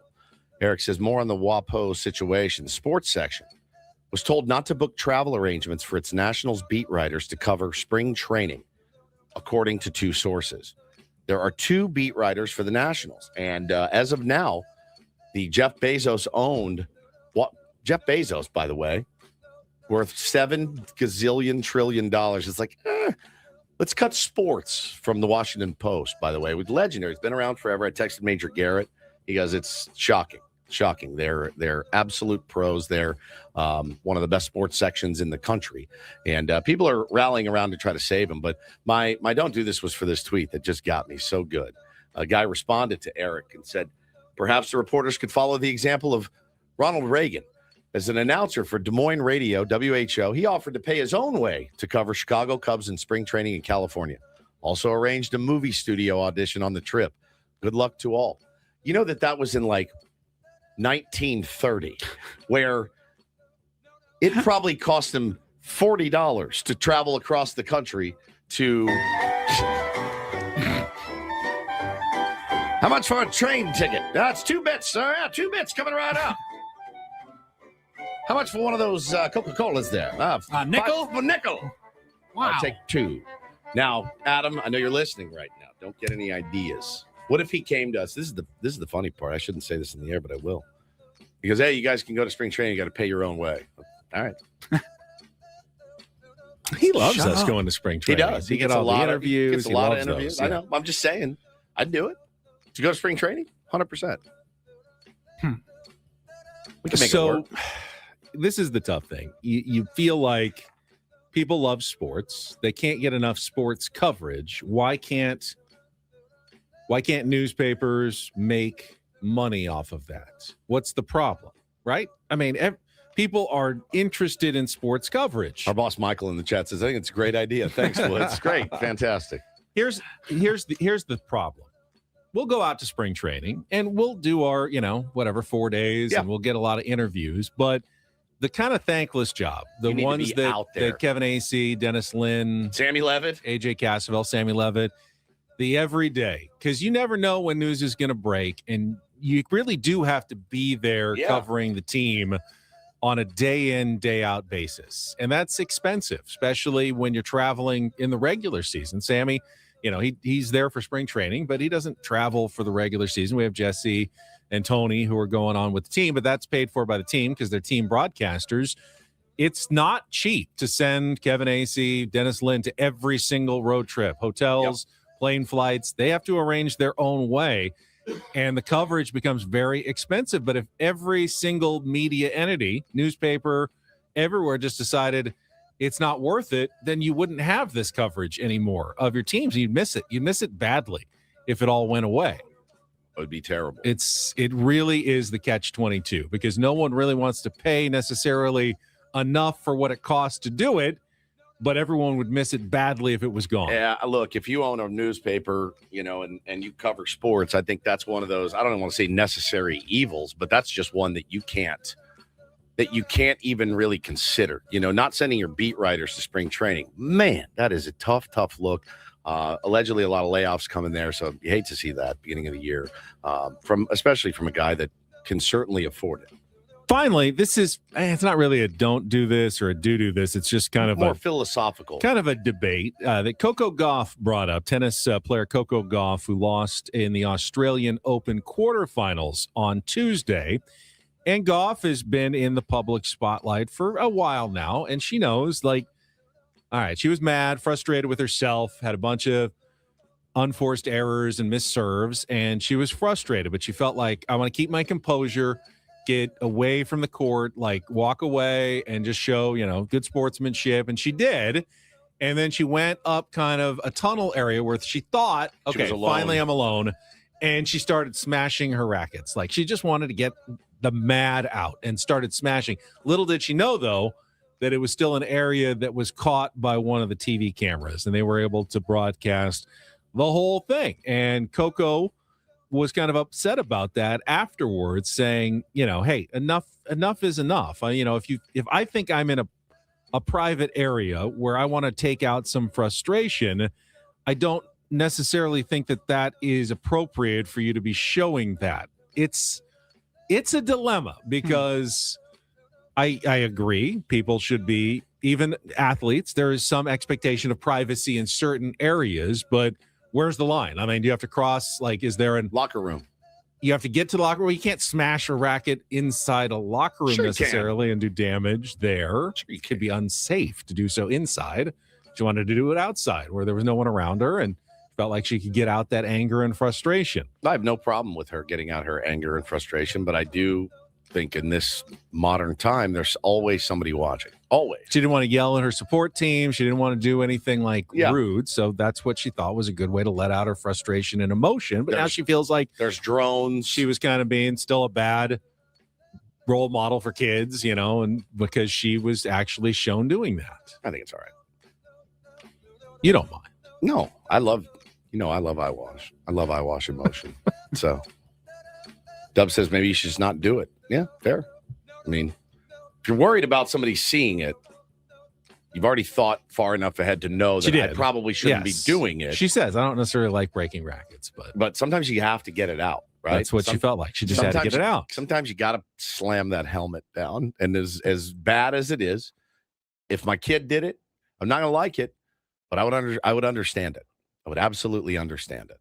So I like Coco Gauff. I think she's a good egg, but I think, you want to make sure you're in private.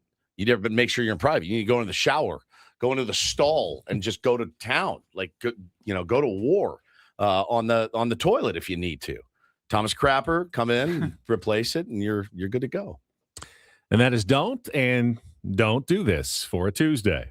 That was Don't Do This with Ben and Woods on 97.3 The Fan. All right, we'll take a little time out. When we come back, we have an update on a Don't Do This story that we've had for you in recent weeks. We can get to that and more coming up on San Diego's #1 sports station, 97.3 The Fan. 1-800-GAMBLER, GEGE 0000466. For a full list of games and rules, played at 7 Mile Casino. Visit 7milecasino.com. So nice. Tell you about it twice this morning. 7 Mile Casino, it's our place to play cards. I didn't really mention earlier, the proximity is great. There are other card rooms in San Diego. They're fine.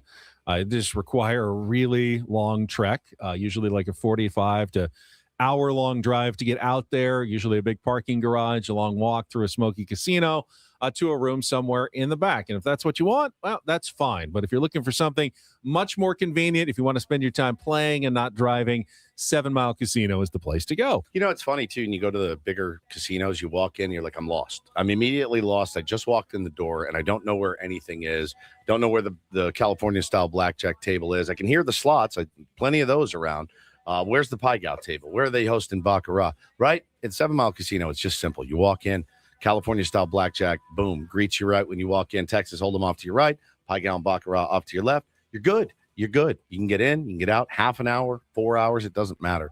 And like you said, proximity, just 7 minutes away. Food's great. Sammy's at 7 Mile with the regular menu, the pizzas, the pastas, the salads, but also the 24/7 players menu. You won't find it at any other Sammy's. Get the Kung Pao chicken. You won't be disappointed. It's my favorite item, and it's available 24/7. Check it out today. Just get off the E exit on the southbound 5. You'll be right there on Bay Boulevard, west side of the freeway. You're pulling in moments later to 7 Mile Casino, just 7 minutes from downtown.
He just here. I'll show you a little. Just a little. Please don't. Just a little bit. What hurts on you? Nothing at all. A little bit. Not that now. So let's say whatever you're about to touch is the only thing. Let's say It's gonna hurt. Right? All right, yeah. Okay. Pretend your knee hurts. Pretend your knee. It's going to in a second. Right here. Oh,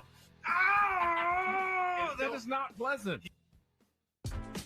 Hey, player, this is all yours. This room with this view. This speakeasy with this cocktail. Hey, could you make that too? The spa with this. Ah. And this pool on this roof. This is all for you. The all-new Hamul Casino Resort, now open.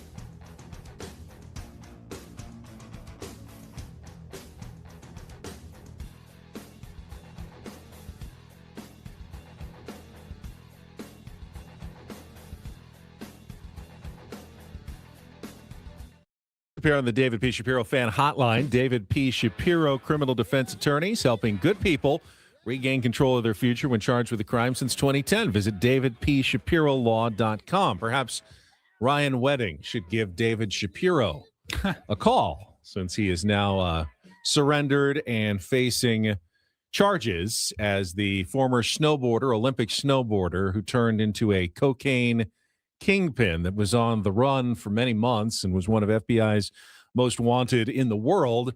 Apparently negotiated a surrender. Don't exactly know the terms of that. Seems like once they've caught him, he's in trouble. I mean, he's accused of murders and drug trafficking and lots of very serious crimes. Seriously bad dude. Like a king, like kingpin status. Yeah. Right. Makes my stomach hurt, man, to think about. Gnarly. I was reading a little bit about him too, and he started with quit competitive snowboarding and was like, I'll just help grow some weed, and so that snowballed. And you're like, okay. I mean, I think I can make more money selling cocaine, so I'm going to do that. Got popped for that, buying cocaine from a federal agent. So he went to prison for 4 years, and in prison, narc got him. In prison, he essentially learned, this is what I was doing wrong. This is what I need to do when I get out. It took going to jail to become an actual That's criminal. Exactly right, man. And went in and came out and started this huge enterprise. And now it's all come crashing down as it usually does. So he's going to be going away for a long time. I'm sure David Shapiro could get him a 6-month suspended sentence. I mean, do we want probation? That, maybe is that no. What I want to know is the detail. This is going to be a movie. Oh, this will be Netflix at some point. Like how? Oh, Adam says he didn't surrender. He was turned in by his own guys. I know there was some sort of something about a negotiation. I thought I saw he was captured, though. and that's why I was like, I didn't know that you could negotiate. You can like captured. Call, like your attorney can call. Like remember OJ's attorney called and was like, "Hey, we're going to bring him in today." Right? Yeah, surrender. You can do that. He did plead not guilty to drug trafficking and murder charges. Adam says he was on the run for over a decade. Can you imagine? Like protected by one of the cartels. Oh my God. They had a $15 million reward for information leading to Wedding's arrest and conviction. That is accused of masterminding a criminal enterprise that shipped up to 60 tons of cocaine annually from Mexico into the United States and Canada. I don't know much about cocaine, but that seems like a lot. That's a lot. That is a lot. Wow, man. Most of what I know about drug trafficking comes from Breaking Bad. So, $1 billion a year in illegal drug profits. Trial date set. How much cocaine is a lot of cocaine? Did not remember that drop. I love the cocaine. Cocaine. Jeez, 60 tons, would that be a lot? That's a lot. Does that answer my question? Ben and Ryan Wedding. That's a lot. That's a Well, you do need to know your metric systems and your measurements. I mean, ounces versus grams versus. very true. You're You have to be very knowledgeable about such things. Yes. If you're a dealer, Right. if you're a consumer, Probably want to have some basic. you want to have a basic knowledge of idea. the metric system. I if don't you're know that this consuming, conversation's appropriate All right. right now. Kids are on their way Let's to school. check traffic, and then Woods know? contends we are living in the worst sports timeline. We'll get to that next on 97.3 The Fan. From the 855 Get Ross Traffic Center, protecting San Diego after accidents or injury, here's Kelly Danick. Traffic is brought to you by San Diego Law Firm. Got a traffic alert eastbound King Freeway before Kelton. Fire crews got that right lane blocked as they get a handle on a brush or encampment fire over to the right shoulder. We are seeing some improvements along northbound 125. Accident cleared before Lemon. Another accident cleared at the West 8 connector ramp. And that other crash cleared up right before Fletcher Parkway. In the East County, stalled pickup truck on the Greenfield on-ramp to westbound 8. You spoke up and suddenly your schedule changed. Your hours got cut or the pressure got worse. That's not okay. San Diego Law Firm will help you fight against sexual harassment. Contact them at sdlf.com. That's sdlf.com. I'm Kelly Danick with Ben and Woods, San Diego's #1 sports station, 97.3 The Fan. All right, Woods, you're in the sports talk radio business. You part of the problem or part of the solution? Man, I like to think that I'm part of the solution, but I don't know. I mean, I think it's subjective, right? But I do feel lately, I feel a little bit overwhelmed by sports talk in general and the proliferation of ridiculous behavior and ridiculous opinions. And again, listen, if it's your opinion and you want to stand by it, that's okay. But I like this show because I do feel like we're wrong a lot, but I also feel like we'll admit when we're wrong and also admit like, I got no idea what I'm talking about. Right. Like I think it's refreshing to me and I'm on the show. Well, we don't typically drop super hot takes just for the sake of super hot takes. Right. We may discuss like, hey, a lot of people are talking about this. What do you think about it? Yeah. But we don't come up with a lot of genuinely authentic, contrarian hot takes. Everyone is saying this, so I'm going to be the guy to scream the opposite. Right. And the other thing I've found too is that like I don't get up in arms about things like I used to. Maybe it comes with age. Maybe it comes with exhaustion. Maybe it comes from mental fatigue because every time I log into Twitter or Instagram or I turn on ESPN or I turn on even MLB Network, it's just like, whoa, there's a lot of absolutes being thrown out here. And, a couple of things happened last week that I looked at and went, what is going on? Like we are losing, I think, the plot. And I don't want to say of intelligent sports talk, because I think there's some guys out there that do it well. But there was one that jumped off the page at me, one that I was very surprised by. And that was a guy that I admire. And again, admittedly, didn't listen to a ton, like wouldn't go sit down and download Dan Le Batard's podcast. But every clip that popped up, I watched. And I thought to myself as I was watching it, that's very thoughtful. That's very well thought out. I don't necessarily agree, but I like how it was presented in certain cases. And one popped up from Dan last week, and I went, "Oh, we've lost Dan? Is Dan now looking around at Stephen A. Smith? Is he looking around at all these other people and going, okay, I need to be more like them?"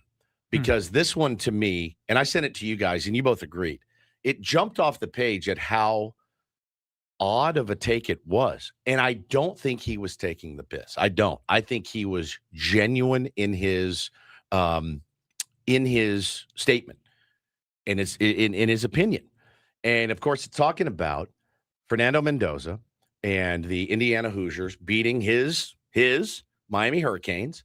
Important context. He's in my opinion. Huge Hurricane fan. Big Canes out guy. Of Miami. Big Canes show. He's talking about the play. Big Canes show. He's talking about the play, Fernando Mendoza diving over the line. I actually believe everything about Mendoza is both sincere and sweet. And yet, when he jumped into the end zone there and extended the ball, I'm like, wildly unnecessary. He could have just run in. He did that because he knew the size of the moment. Yes, I didn't think it was necessary. I'm not sure you think in the moment. Yes. He knew, oh, this is dramatic. Yes. I've got to extend the ball. Back to That's crazy. I'm not exactly sure he knew where other players were. That is so right. he was just like kind of blind and like, I'm going to put all of my 6'5" frame into this. That's nuts. I understand why, because it was like extra dramatic, but he got spun around like a couple of times. That guy, you think that guy is like, flair for the dramatic. Good point. I've got to extend. Not only, Jeremy, do I believe that, because I believe he knew he was going to get in, but the other way looks more theatrical. There's no way. Oh, I'm not even criticizing him for it. I'm simply saying that part he was giving you a little extra. It was not necessary because he knew the size of the moment. Man, I think it's kind of like the build up to him. Like, I've got nothing left. I've just fought through hell. Yes. And Spinning around, just which diving way's the in, theatrical, and I'm he just says. gonna javelin myself into this end zone. I watched that and I go, oh no, he's serious now. He had to fight just to get the first down, and then he was going down and somehow stayed up and pinballed his way through the air to score a touchdown. Now listen. Is that just the biggest bowl of copium that's ever been smoked? Like, I'm so mad that we lost to this guy. I'm so mad we lost to Signetti and that team. I'm so mad that I think we had the more talented team, the more experienced quarterback. We paid more for our quarterback. Didn't get the job done. Is that just cope from Dan Le Batard? Because that is one of the craziest takes I have ever heard. If you watch the play, again, this is a guy, and again, you have to, again, context important, being the person. Mendoza seemed like a real flashy guy to any of you guys. Right. Now, if it was Carson Beck, I'd go, the guy dove in. He didn't even need to dive in, right? Fernando Mendoza, man, come on. I think it's important. I think you have to ask. And I'm kind of with you on Le Batard. I've probably listened to him more than you have over the years, but I'm not an everyday listener. Would he have that same take if it was Ohio State, Alabama? Or is it because he's a Miami fan I think it brought it out of him? I honestly think he was just so hurt. I think so, that too. his team lost. Temporary insanity. That's Holy Julian cow. saying. I don't think he's saying the same thing. Yeah. I mean, you're basically saying Odell Beckham Jr. should have just gone up with two hands there. Right, Didn't right, need to right, make a one-handed Didn't need to make a catch. one-handed catch. Sure, But he knew it looked good on a poster. Tony doesn't need to hit the ball 480 Just hit it That's just 405. overkill. 415's fine. It goes out of any park in America. Why do you need to hit it so It's far? It just doesn't even make sense. It's just we're just in the worst timeline, man. And I saw Stephen A. Did Michael Jordan really need to jump from the free throw line to make that dunk? He Ben- could have taken another step. Ben gets in the car the other day, and he puts on MLB Network radio, and Stephen A. Smith is spouting his baseball knowledge, and he's talking about center fielder for the Dodgers, Andy Pages. And Ben texted that to me, and I almost, I wanted to yank my car off the road and go, I quit. Andy Pages. And $10 million When he was a Dodgers prospect, I didn't know his name was pronounced. But after he, makes big catches in the World Series and is on national television every night for a month with the Dodgers, I mean, let's be honest. kind of shows you're not really watching if you don't know how to say Pajes. With all due respect, shut the hell up. We're just in the worst timeline. He also, Stephen A. this week, was lauding the defensive coordinator for the New England Patriots, but that guy hasn't been the defensive coordinator for 6 months because I believe he's battling prostate cancer. It's just we're just in the worst. No one can be an timeline. expert on everything. Correct. But we're expected to be. It's a hard place to be sometimes because we're expected to know everything all the time. You can just say, I got no idea. Well, and we do. But you can't say. We will do that sometimes. You do it better than I do. You can't say with absolute. It's hard. It would be hard for me to get on the radio and speak with absolute certainty about a defensive coordinator that I didn't know was you know what I mean? That I just assumed. But it's also frustrating to do this job and consistently give reasonable, intelligent, sensible takes, and no one really cares because you're not cutting through the noise. Yeah, you're not screaming. How long do you have to do that? I've had to do it for 25 years. Yeah. Finally, some get you two to listen to me at least Yeah. occasionally. Yeah, we appreciate you. We are 2 hours in. Come back in hour number 3. We'll play a little Take on Woods. We'll spin the topic wheel and much more coming up with Ben and Woods on 97.3 The Fan.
All right, we are halfway home on a Tuesday. Light Tuesday, but fun one nonetheless. I've had a blast this morning, halfway through the program. I'm Woodsy. Paul Reindl's our executive producer. Good morning, Paulie.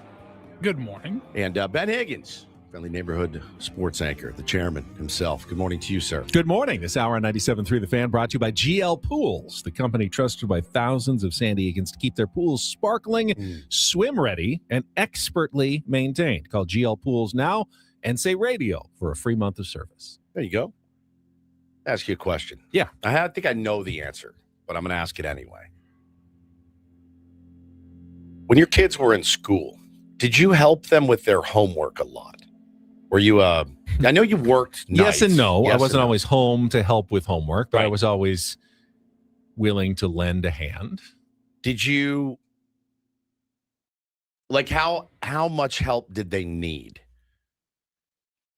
Yeah, a moderate amount. Now, when I you mean, were a kid, who helped you with your homework? No one. I mean, when I was very young, both my parents would help with some homework, but mostly I just did my homework on my own. Who did you prefer, your quite mom quickly. or your dad?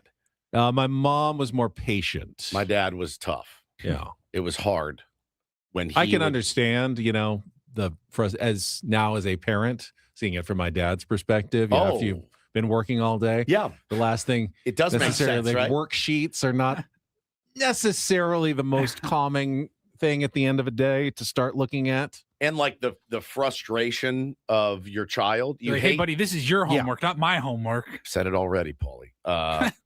Did you end up doing, I bet your mom did. I bet your mom, no, not for you though. Not for me. I bet she did a lot of Sam's projects for him. Science fair, poster boards, helped out. Hannah's really good at that. And by good at that, I mean, she does all of it for I think them. there was definitely more help down the line, brother than sister. Yeah, Yes. than I needed. Well, the reason I ask is it's kind of a, Bo's really smart. He just got his report card. He got all blues, which is great. It's the best you can do. I mean, he crushed it, absolutely crushed it. Still lacks in some self-confidence with learning and things like that, but he started to read really well every good. night. Yeah. But, now it's starting. Next year is going to start, Ben. A lot more stuff to bring home, a lot more things I need to help him with. And I try to be patient as well. I do remember being in tears, my dad trying to work with me on math because I was not good at math. And I was thinking about it last night, like where I'll be able to help him with English and writing and reading, things like that. I'm good at that stuff.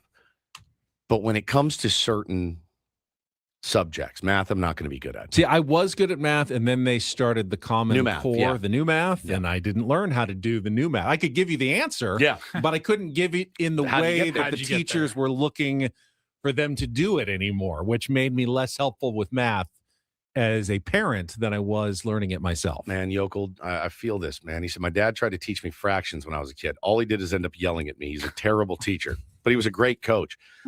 I feel like Bo Woods is going to be in a chat 20 years from now and say, my dad was a terrible teacher. All he did was yell at me, but he was a great coach. I feel like he's going to have the same thing in some YouTube chat somewhere down the road. But I noticed on the rundown today's National Geography Day. And I don't know that you could find a subject, take math out of the equation. But if I was on Jeopardy and I'm waiting, and who's the new host? Ken Jennings? Ken If Jennings, he's like, all right, here we go. It's vowels one or whatever, like words with vowels. Like the next one, that'd be an easy one. A, E. What is A? What is E? What is I? What is O? What is sometimes Y? And U. That's a bad example. If it's famous baseball home runs is the first category, I'm feeling good. The second category is geography. I'm dead. I'm a dead man as it pertains to geography. I'm horrific at it, in my opinion. I Yes. see now. I don't even consider geography to be a subject. It's simply. It's What are you talking about? It's just I took a geography an class enjoyable in college. diversion for me. I love maps. I love looking at maps, Google Maps. I will just study geography for pure enjoyment. Well, but it is a subject that you have that It is. course and class. Geography. I'm so bad. I like maps. All right. Yeah, you love maps. I do. Paulie, how about you with geography? Okay, not very good, probably. Especially now. I took a geography basic class in college, second year. It was horrible. It's horrible. It was terrible. It's terrible, man. There's nothing worse. Like Middle Eastern country, like I'm not out. even countries. It was like the capitals and like major territories. I'm like, I was no idea. It's always terrible. Terrible. Always terrible. I can sit and look at a map. Doesn't bother me. I like to do that. I mean, right now, could you do all 50 states and all 50 capitals? No. Like you can't even do your own country. You're not going to be able to handle No. worldwide geography. I don't know all the capitals, I don't think. I probably don't either. We could do a capitals test, but I feel like memorization of certain like cities and capitals, like geography is the actual like layout of the land. yeah. Well, and you know what gets me is like mountain ranges, rivers. Big. I mean, I'm out. I am out. I don't understand any of it. I put Ben to the task when I saw it was National Geography Day. I go, all right, I'll wear it. Will you help me, Paulie? Can Paulie be my phone a friend? Sure. Me and Paulie, not against you because you have the answers. Yeah. But this you is and me against the world. This is how old. Like this is for how old kids that are how old. This is 6th grade. Okay, 6th grade. What I looked up at 12 least. years old. 12 years old. 6th grade geography quiz. All right, get some music or something. Or To me, these are fairly simple. I got like 5 or 6 questions here for you. All right, you ready to start with what they even says? Let's start with an easy one. It's like an early take on Woods. How many continents? Seven. 7. Very good. Correct. Asia, Africa, North America, South America, Antarctica, Europe, and Australia. Okay. All right. On that vein, which continent is the largest? Asia. Very good, Paul. I was going to say North America. Well done. I'm glad you answered it. All right. I still look like an idiot, even though I didn't even say anything. All right, a little tougher here. What is the largest island in the world? Non-continent island. What is the Australia. largest? No, that's a continent. Non-continent. What's the largest island in the world? Okay. I'll give you a hint. It's been in the news lately. I knew it. Hold on. Venezuela. Oh, God. Venezuela. You said it was in the news. True. Venezuela's been in the news. What is it? Venezuela is very much not an island. Landlocked? It's on the coast of South America, All but right. definitely not an island. Greenland. Yes. Very good. I read it in the chat. I was gonna get that one. All right, we'll get a little more geopolitical here. Which continent has the most countries? Ooh. Europe. South America. No. Asia. No. Africa. Wow. Good job after naming more than half of the continents I in only the named world. 2. And you eliminate Antarctica, which has 0 countries, and Australia, which has 1. You did a good job. Yeah, I wasn't going to guess either of those. On Africa. M. Sanchez has the beautiful island of Venezuela. I told you guys, dude. I suck at this. I think you should be able to get this one, but I guess we'll find out. Paulie's wife asked, didn't you go to college for like 7 years? Yes. The tallest mountain in the world is Mount Everest. It's in Nepal. But which mountain range is Mount Everest a part of? The Indies. The Indies? The Indies? The Indies Mountains. The Andes. Andes are a mountain range. They're in range. South America. Chile? Okay. Neither of you know this one? I'm surprised. The Himalayas. Yes, the Himalayas. I read it in the chat. The Himalayas. Read it in the chat. All right, turn off your computer monitor. All right, finally. I could do this all No, day. here's you got 2 more. So much fun. This one's either or. I'm gonna minimize the chat. All right. On a map, are latitudes the horizontal or vertical line? Latitudes are Oh, I think I know this one. latitude and longitude. No. It's latitude is north south. Longitude is north south. Latitude is east west. Correct. Yes. I always remember it latitude like the rungs of a ladder. A ladder. Okay. Going up. All right, finally. Oh my God. This is a tough one. What are the 2 longest rivers in the world? The Danube. Danube is a relatively short river in Europe. The Nile. The Nile is one of the 2 longest And the rivers. Mississippi. is not the Mississippi. Not a bad guess. Not a great guess either. The Amazon? The Amazon and the Nile. Very are the good. two longest I rivers got in the one. world. You got one. All right. You are as smart as a B student, sixth grader. B minus. D. I'm as smart as a third grader, I think. Oh, here's the one I missed. How many oceans are there in the world? Oh, God. 12. Not even close. 60.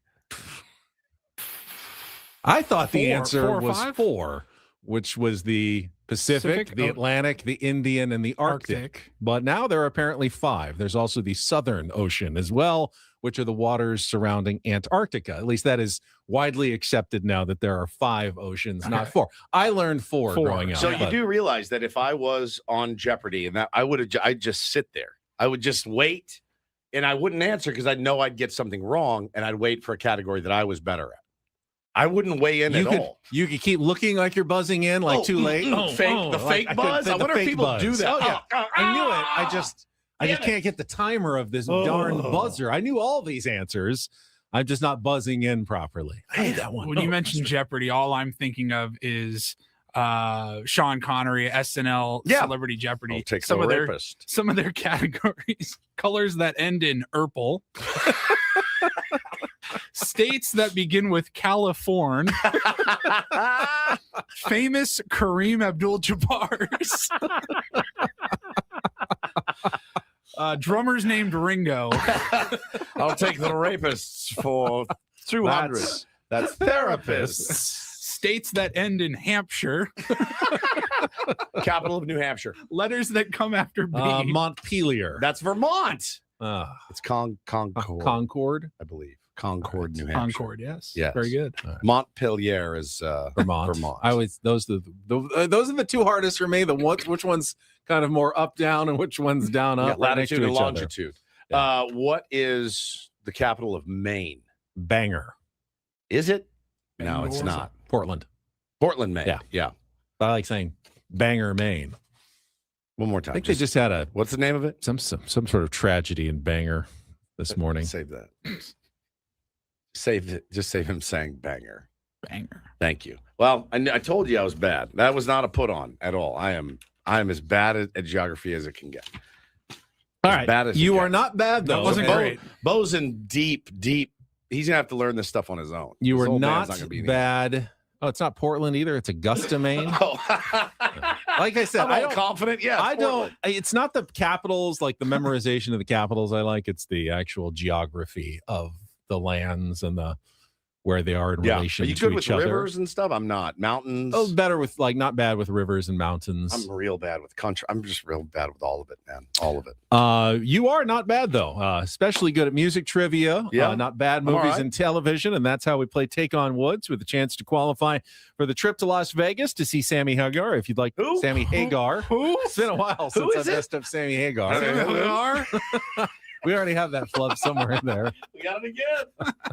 If you'd like to be our contestant, 833-288-0973, 833-288-0973. We'll play our game coming up next after a check of traffic here with Ben and Woods on San Diego's #1 sports station, 97.3 The Fan. First, though, a lot of people think retirement planning is just about numbers, but it's not just math. It's lifestyle, timing, healthcare, peace of mind, and more. That's why Trajan Wealth takes a different approach. TRAJAN Wealth.com. Their fiduciary advisors build retirement strategies based on realistic options that align with your goals and circumstances, not generic formulas. Whether retirement is decades away or right around the corner, I'm kind of right in between right now, having a clear plan can make all the difference. Trajan Wealth is right here in San Diego with offices in Carlsbad and Del Mar. If you've been wondering whether your plan truly fits your life, might be time for a second look. Call 619-367-0207. Again, 619-367-0207. You also can explore your options at TRAJANWealth.com. That's TRAJANWealth.com. I've gotten started with my process. I feel already better about my future. Trajan Wealth. Plan smarter, dream bigger. Advisory services through Trajan Wealth LLC, SEC registered investment advisor. Client paid advertisement. Additional disclosures at TrajanWealth.com.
Okay, player, this is all yours.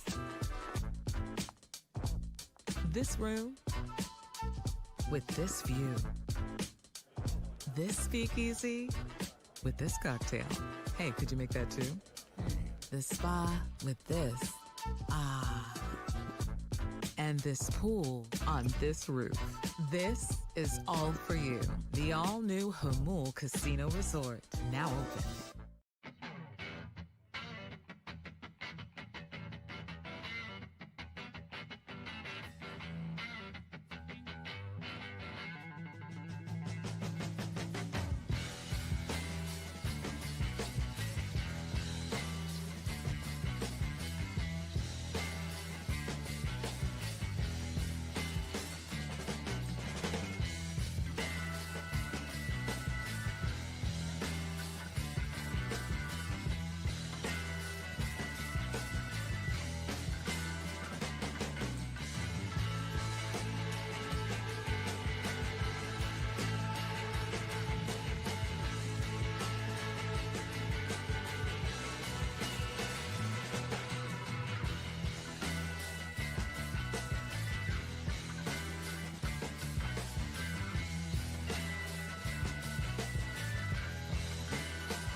Conversation onto the air because I've always wanted a definitive answer to the question.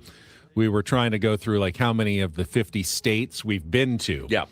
And Paulie asked a very salient question. Does it count if you've just been to the airport? I say no. And It does landed. not. It does not.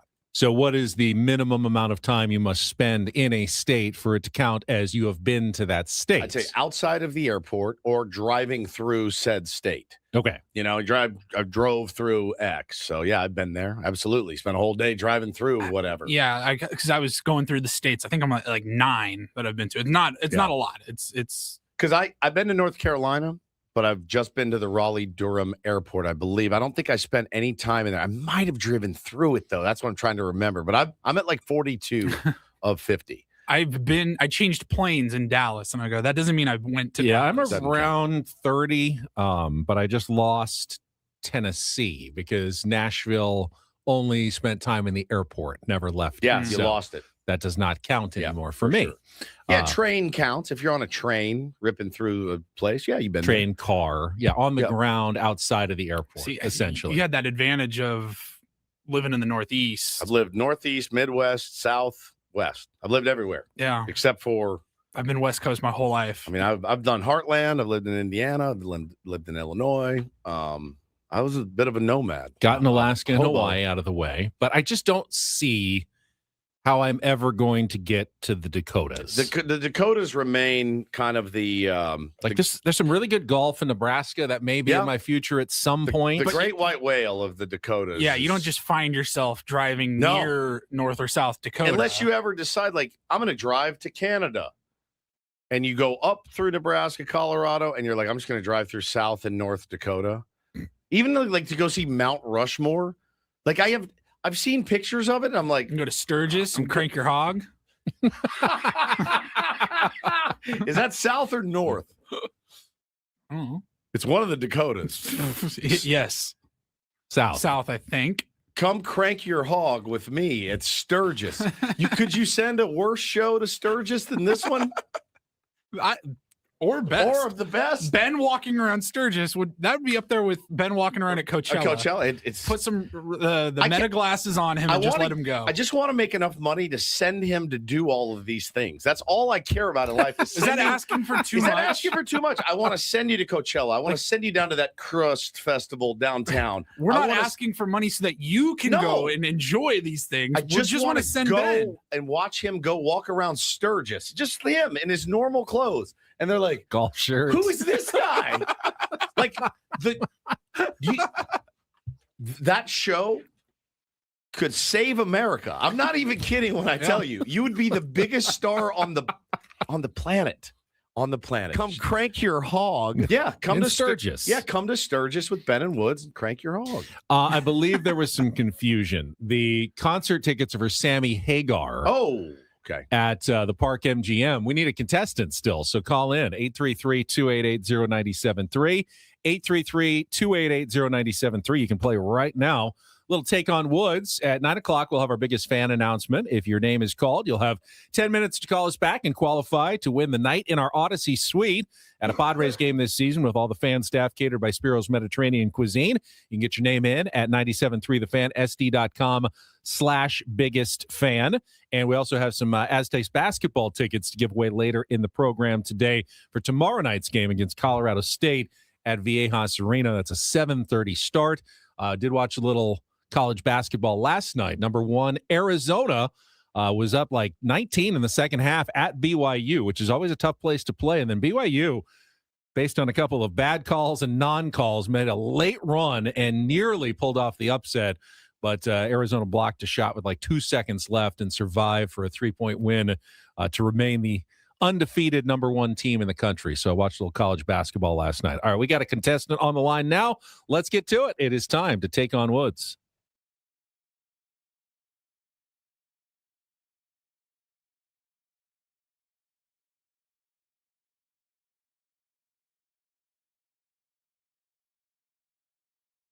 Take on Woods brought to you by Bay Alarms, security and fire alarms for every business. We got you, and it looks like we got Martin got in first. Hello, Martin. How are you?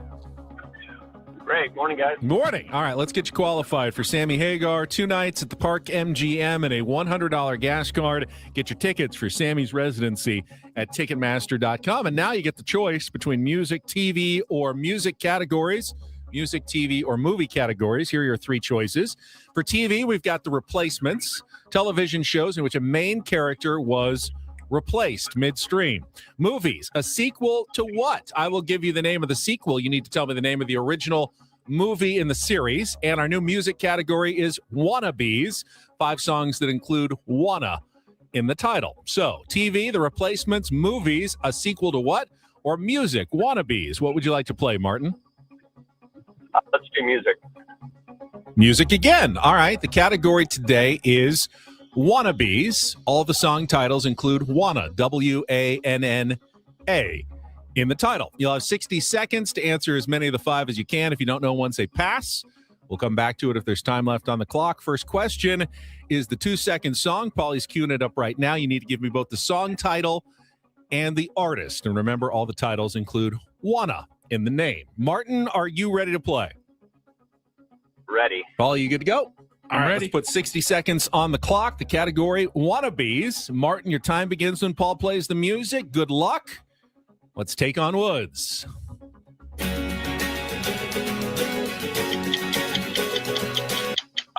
Hootie and the Blowfish, I Only Want to Be With You. Correct. Based on a poem called Fun, which Sheryl Crow hit. It's about sitting in a bar across from an L.A. car wash, possibly on Santa Monica Boulevard.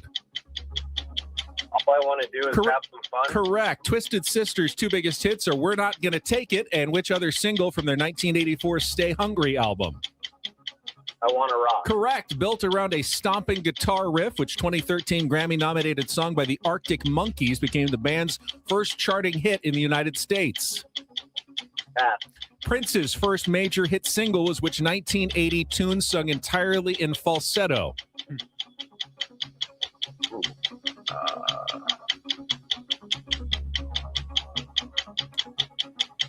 God. Pass. Nothing new left. Built around a stomping guitar riff, which 2013 Grammy-nominated song by the Arctic Monkeys became the band's first charting hit in in the United States. That's Do I Want to Know? And Prince is I Want to Be Your Lover. You got the first three. Will it hold up, though, as we bring Woods back for the same 5 questions without the benefit of the category? We are playing music again today. Everyone challenging you in your area of expertise. All right, 60 seconds back on the clock. Woods, your time begins when Paul plays the music. Good luck. Let's take on Martin.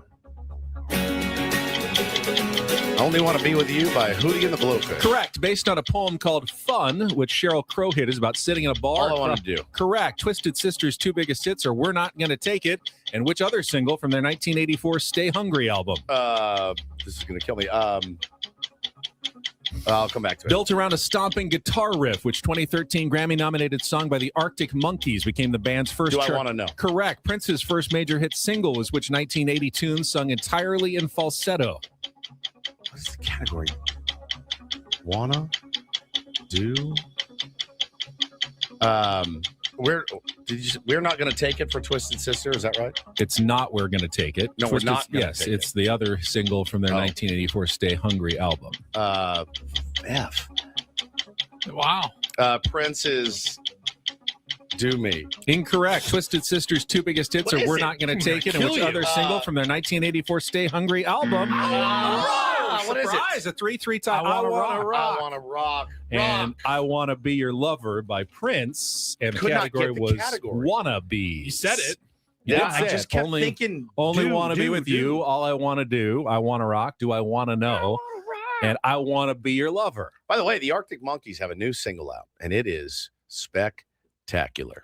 Spectacular. Just so you know. And that is a qualifier. So, Martin, hang on the line. Paulie will get your information during the break and put you into the drawing. That song kicks ass. For the trip to Sammy Hagar. Kicks ass. You like Twisted Sister? Never was a huge fan, but this song is good. You like this one? Yeah. I like the other one too. We're Not Gonna Take It. Overplayed sometimes. A little bit, but yeah. But yeah, 2 good songs. I couldn't give you probably one other Twisted Sister song. I don't think title. I could either, actually. I couldn't even give you 2 of them. Just gave you one of them. So there you go. All right, little early topic wheel spin coming up in our next segment, and then we'll have our Reindl Report coming Waiting up on you, AJ. at 9 o'clock, all ahead with Ben and Woods on San Diego's #1 sports station, 97.3 The Fan. Oh, man. Thank you for that beautiful, beautiful game of Take on Woods. Wanted to tell everybody out there, though, Eco Water. Listen, we've had the system in our home for a couple of years now. Very, very happy with the results of said system. And you need to get that in your house, too. And one thing, I start every day, roll over, big old pull off of my big jug full of Eco Water every single morning. That's what you need to do, man. It kind of jump starts your body, get a little liquid clarity in there. Think of it as a deep soak for your system. Just wakes you up, sharpens your focus, make sure everything runs smoothly. Got to ditch the plastic bottles, the single-use plastic bottles. Break that habit today.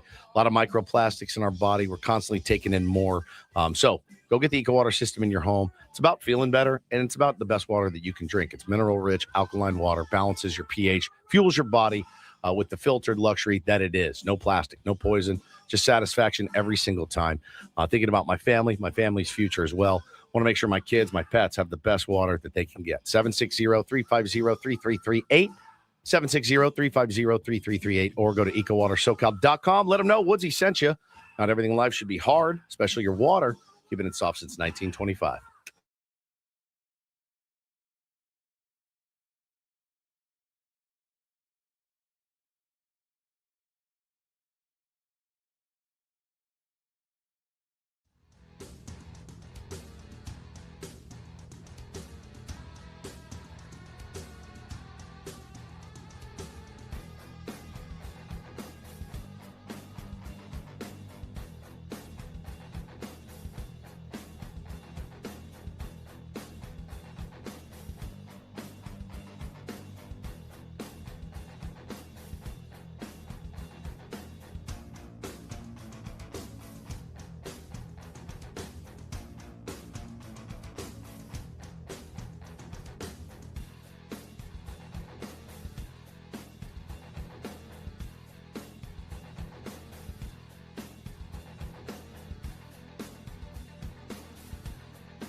He just here. I'll show you a little. Just a little. Please don't. Just a little bit. What hurts on you? Nothing at all. A little bit. Not that now. So let's say whatever you're about to touch is the only thing. Let's say It's gonna hurt. Right? All right, yeah. Okay. Pretend your knee hurts. Pretend your knee. It's going to in a second. Right here.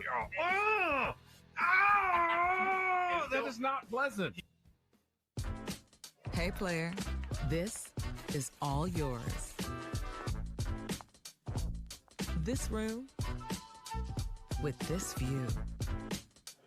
This speakeasy with this cocktail. Hey, could you make that too? This spa with this. Ah. And this pool on this roof. This is all for you. The all-new Hamul Casino Resort, now open.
Some breaking news in the National Football League. Welcome back. Ben Woods on 97.3 The Fan. The Buffalo Bills have just named Joe Brady, their offensive coordinator, as their new head coach. So great work. Sean McDermott out, Joe Brady in.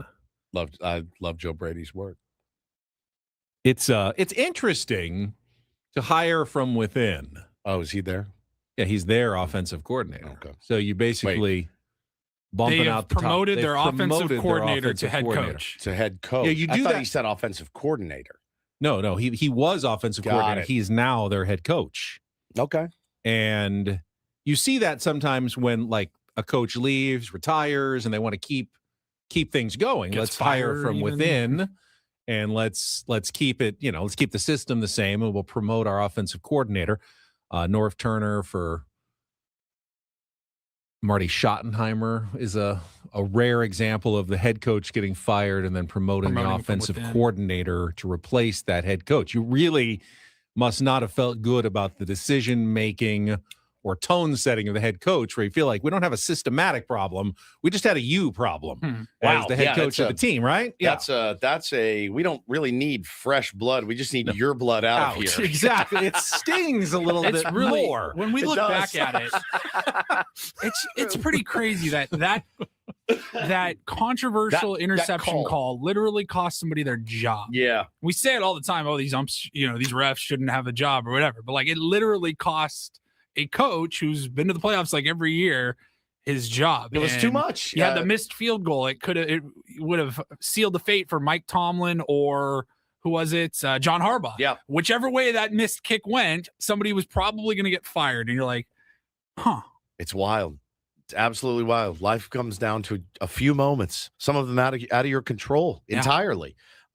Brady started as an assistant with the Saints under Sean Payton, then went to LSU under Ed Orgeron, where he kind of made his name, then went to the Panthers, became an offensive coordinator, and then Bills as quarterbacks coach and then offensive coordinator and now head coach. Okay. Yeah, this is the not really the old interim move, but the hey, we're just Sean's out, you're in, slide right in. The guys know you, they like you, they respect you enough, and go for it. I think, if you're a fan of the Bills, I don't know how much this blows your hair back, but there's something to be said for consistency, right? But the head voice is a little bit different. So that I guess you can look at it either way. If you're a Bills fan, you're like, man, I really wanted a splashy new Mike McDonald type. I wanted a guy to come in here and really put his stamp on it. And maybe this guy will, but I don't know. I don't know enough about him to know what kind of head coach he'll be. I believe that leaves us with 3 remaining head coach openings in the NFL: the Raiders, the Browns, and the Cardinals, right? Those are the 3 that still do not have head coaches. Not the best jobs. Yeah. Left. The good ones have all been taken. Yeah. I mean, at least the Raiders, you go, well, we got that number 1 pick. Yep. You got Las Vegas. You got the number 1 pick. But Pete Carroll had all the same, mostly advantages last year. It didn't help him. I can't sit here and say I watched a lot of Raider football, just whatever Red Zone showed throughout the year. But, I feel like they should be a lot better. Yeah. Maybe not playoffs, but certainly better than number 1 pick again. Dub J says, well, what that tells me, they're still working around the quarterback. He and Josh Allen are close. Yeah. Which, again, tells you Josh Allen didn't really like Sean McDermott that much. 100%. That's exactly right. That's exactly right. None of this doesn't sting Sean McDermott quite a bit. All of this, he's like, maybe I'm the problem. Well, not maybe, sweetheart. You were the problem, his wife tells me. At least that's what, the management says. There's no... a year later, if the Bills go 6-11, right, Sean McDermott's going, oh, really? It wasn't me. And you thought it was me, but that wasn't the issue, apparently. So 3 left. We'll find out. 3 more to go.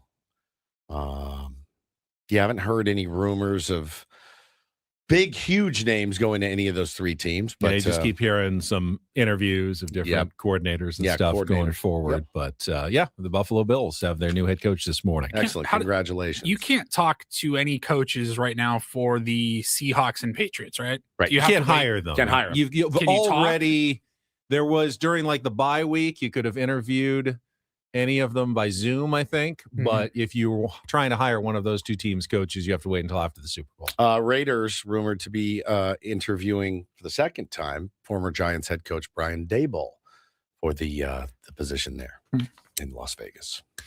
All right, let's check traffic, and then when we come back, we'll spin the topic wheel a couple of times before the top of the hour here on 97.3 The Fan. From the 855 Get Ross Traffic Center, protecting San Diego after accidents or injury, here's Kelly Danick. Well, that northbound 5 ride out of the South Bay has just turned sour at E Street. Got this collision emergency crews on scene. All lanes blocked except the slow lane. So, stay to the right on that one. Northbound 5 E Street. Also, northbound side of the 805 before Market Street, 2-vehicle accident over to the right shoulder. We still have this accident on westbound 8 before Severn Drive. It's been cleared out of the right lanes. In the North County, westbound 78 before Melrose, collision being moved over to the left shoulder. I'm Kelly Danick with Ben & Wood, San Diego's number 1 sports station, 97.3 The Fan.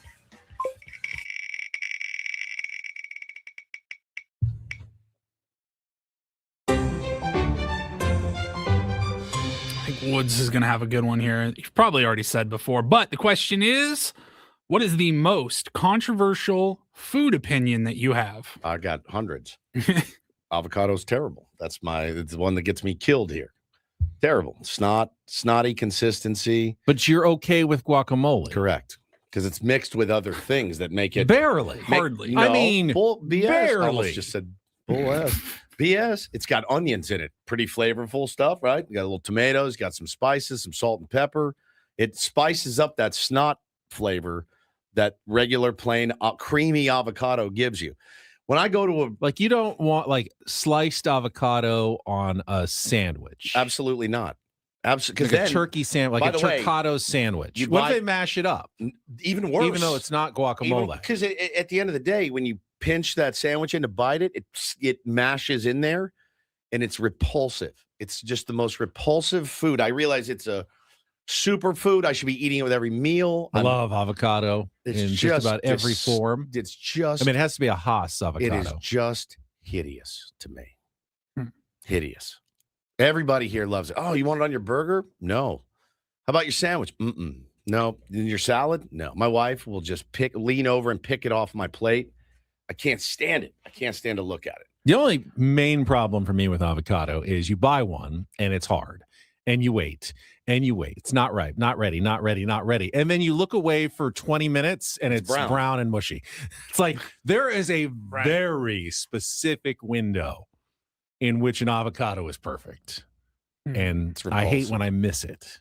The consistency of it. So no avocado toast.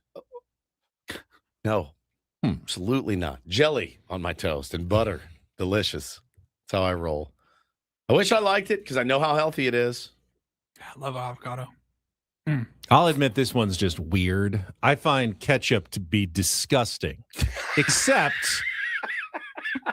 on corned beef hash, in which it's essential. I don't know why.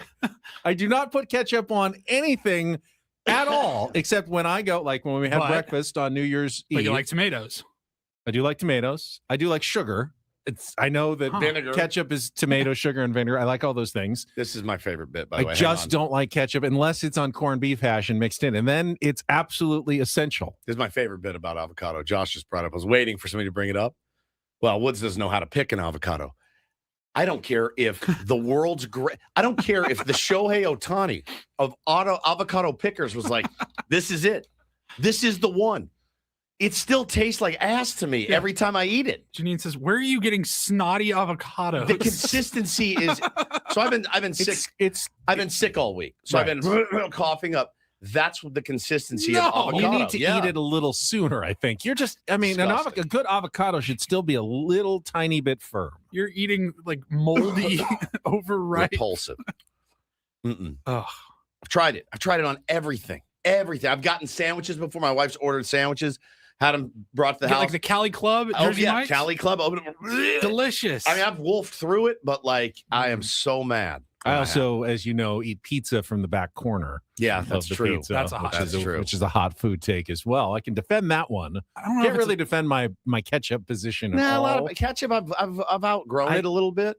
I don't need to slather my fries in it. I like my fries kind of nude with some salt.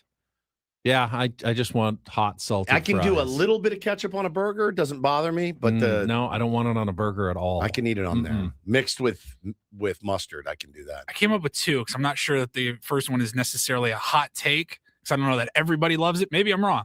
I think pastrami sandwiches are I'm so over them. Disgusting, dude. I think it's way too much meat for a sandwich. I don't think the meat's that particularly good. I'm with you, man. I'm with with you. you. Just haven't had the right good pastrami like that bit. I mean, if you I'll take you to this deli and go to I had one in Philadelphia, like this authentic bakery or whatever, deli. I mean, it was not good. You might have felt the same thing about cheesesteaks until you went to Philly. You really need a good one. You always like cheesesteak. Even a bad cheesesteak is still a good cheesesteak. Like yes. Now that we've been to where did we go? Anthony's or what was it? I haven't ordered a Jersey Mike's. Like you can't go back to Jersey Mike's, but if Jersey Mike's Philly cheesesteak was all you knew. Angelo's is where we went. That was really good. Yeah. God, I literally fantasize about that place. That's how good it was. I thought my other controversial food opinion is kind of the antithesis. Like everybody else knocks this, and I think it's unjustly so. I think the flavor vanilla gets a bad rap. Delicious. And it's an insult. Vanilla ice cream is like the base of everything. It's perfect. I think, adding some like pure vanilla into something that you're baking or whatever, it's so good. A vanilla smelling candle. Look at this. Look at my protein shake. Vanilla shake. And these had gone out for a while and they only made chocolate and strawberry. So I made do. But when these came back, I came home. I was almost in tears. I told my wife, I go, it's back. She goes, oh my God, I thought that was never coming back. Vanilla is like the insult of flavors. You're right about that. Vanilla is elite. Now, I have no problem with other, chocolate or other flavors, but like when you go like tasting notes, like if you're gonna have a good bourbon and it has notes of vanilla, right? That's a desirable that's a good thing. quantity. Yeah. You want that vanilla scent means something is right about whatever you're eating. I have another fairly hot take is that people that eat fancy cheese are super annoying because none of it really tastes all that good. The fanciest cheese. You know what I mean? And I know you're one of what them. you're. You know what I know mean. what you mean. Some of it. It's, oh, cool. This smells like it can feet. be. It can be work sometimes Correct. to appreciate. Which it shouldn't be like a really pungent blue cheese. You're like, oh, this is so good. Oh my god, it's not. But I think if you're doing it right and maybe having a little wine or a little fruit to like balance, complement. You need to put some fig on it to make it taste good. Forget it. And if you have to add fig, if you have to add fig to anything, it's not that great. Just so you know. Just so you know. And I like blue cheese. I can eat some blue cheese, but sometimes it's like, man, this is a bit of a stretch. I usually like blue cheese. Sometimes I don't. It's weird. Like you're either in the mood for it or not. Yeah. But like blue cheese, I always get it with my wings. Yeah, I like blue 100%. cheese dressing with my buffalo wings. Me too. I mean, way better than ranch. Hey, but you know what the cheese I'm talking about is. Yeah. This extra Stilton, the Roquefort. Yes. Yes. That stuff where you're like, no. If you put Tabasco and fig and honey and some honeycomb and then a pickle on top, then it's really, really good. Well, if that's the case, Mary. yeah, why am I eating it? If I have to put honeycomb on it to eat it. Try this morning I'll allow cocktail. it, Woods. I will allow it. Thank you. Thank Here, you. have some vodka and tomato juice, but to really spice it up, add some Worcestershire and bacon, Celery salt, a couple strips of bacon, a couple shrimp hanging off the side as well. What? And then trust me, it'll still taste really bad. Yeah, you're still gonna hate it, but we'll cure your hangover. As I about to polish off this nice little strip of Colby Jack. I saw. See, that's a regular old cheese. Just I as did God see someone, intended. I don't know. I saw an online article that said Hello. people who order tomato juice on an airplane actually are very refined. Serial because killers. You get in the thin air or the altitude, you get more umami flavor from the tomato, whereas if you're ordering like sweet drinks, it doesn't carry as much on an airplane. Umami. Oh, I don't know. I don't like tomato juice that much either. So, all right, we are done with 3 hours. Paulie's got his Reindl Report headlines and our biggest fan announcement coming up next year with Bennett Woods on the Fan.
Our friend Jordan asked me, so no ketchup on burgers. Not only do I not put ketchup on burgers, if there is any ketchup on there, I just throw it away. I can't even scrape it off. Really? Oh, I do with avocado. It's tainted to the point that it's inedible for You me. can't. So you do. What did you say? You do like it on? Oh, corned beef hash. I don't know. It's weird.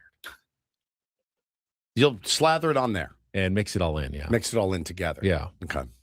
You ever put a little on your eggs or anything? No. No. Hot sauce on the eggs. Fries? You dip your fries? No, don't dip my fries in anything. I don't either. I like them plain, nude, as I said earlier. I meant like In-N-Out. I mean, I have to be at In-N-Out to even order the fries. Right. But yeah. ketchup. I will those eat fries are every pretty good. fry I get at In-N-Out before I touch the burger. Yeah, because the otherwise- fries You got about 30 seconds shelf life. You have to eat them so fast. And if you do, I think they're elite fries. Yes. But after about 4 minutes, they're not any good anymore. So Yeah. I'll eat every fry first before I even unwrap or look at the burger. I do make fancy sauce for the kids, and by the kids I mean myself also. When we go to Chick-fil-A, Bo likes fancy sauce on his chicken sandwich, and I've realized I do too. What's the fancy sauce? Mayo and ketchup, fancy sauce. You don't have that variety? No. Chick-fil-A sauce is good in my right. mind. Sweet, little sweet. Yeah, but I make the More fancy. like a honey mustard. I make Yeah, the it's like a fancy sauce, creamy and honey we mustard. crush that. But you hate both. You hate mayo and ketchup. So I don't know if do- you'd like. Do you like Thousand Island? No, I do not. I hate Thousand Island. I also hate relish. So you throw all three of those things together. You know and what I learned today? You There have my are. least favorite sauce in the world. Oh, are there 1,000 islands? I'm sure there are.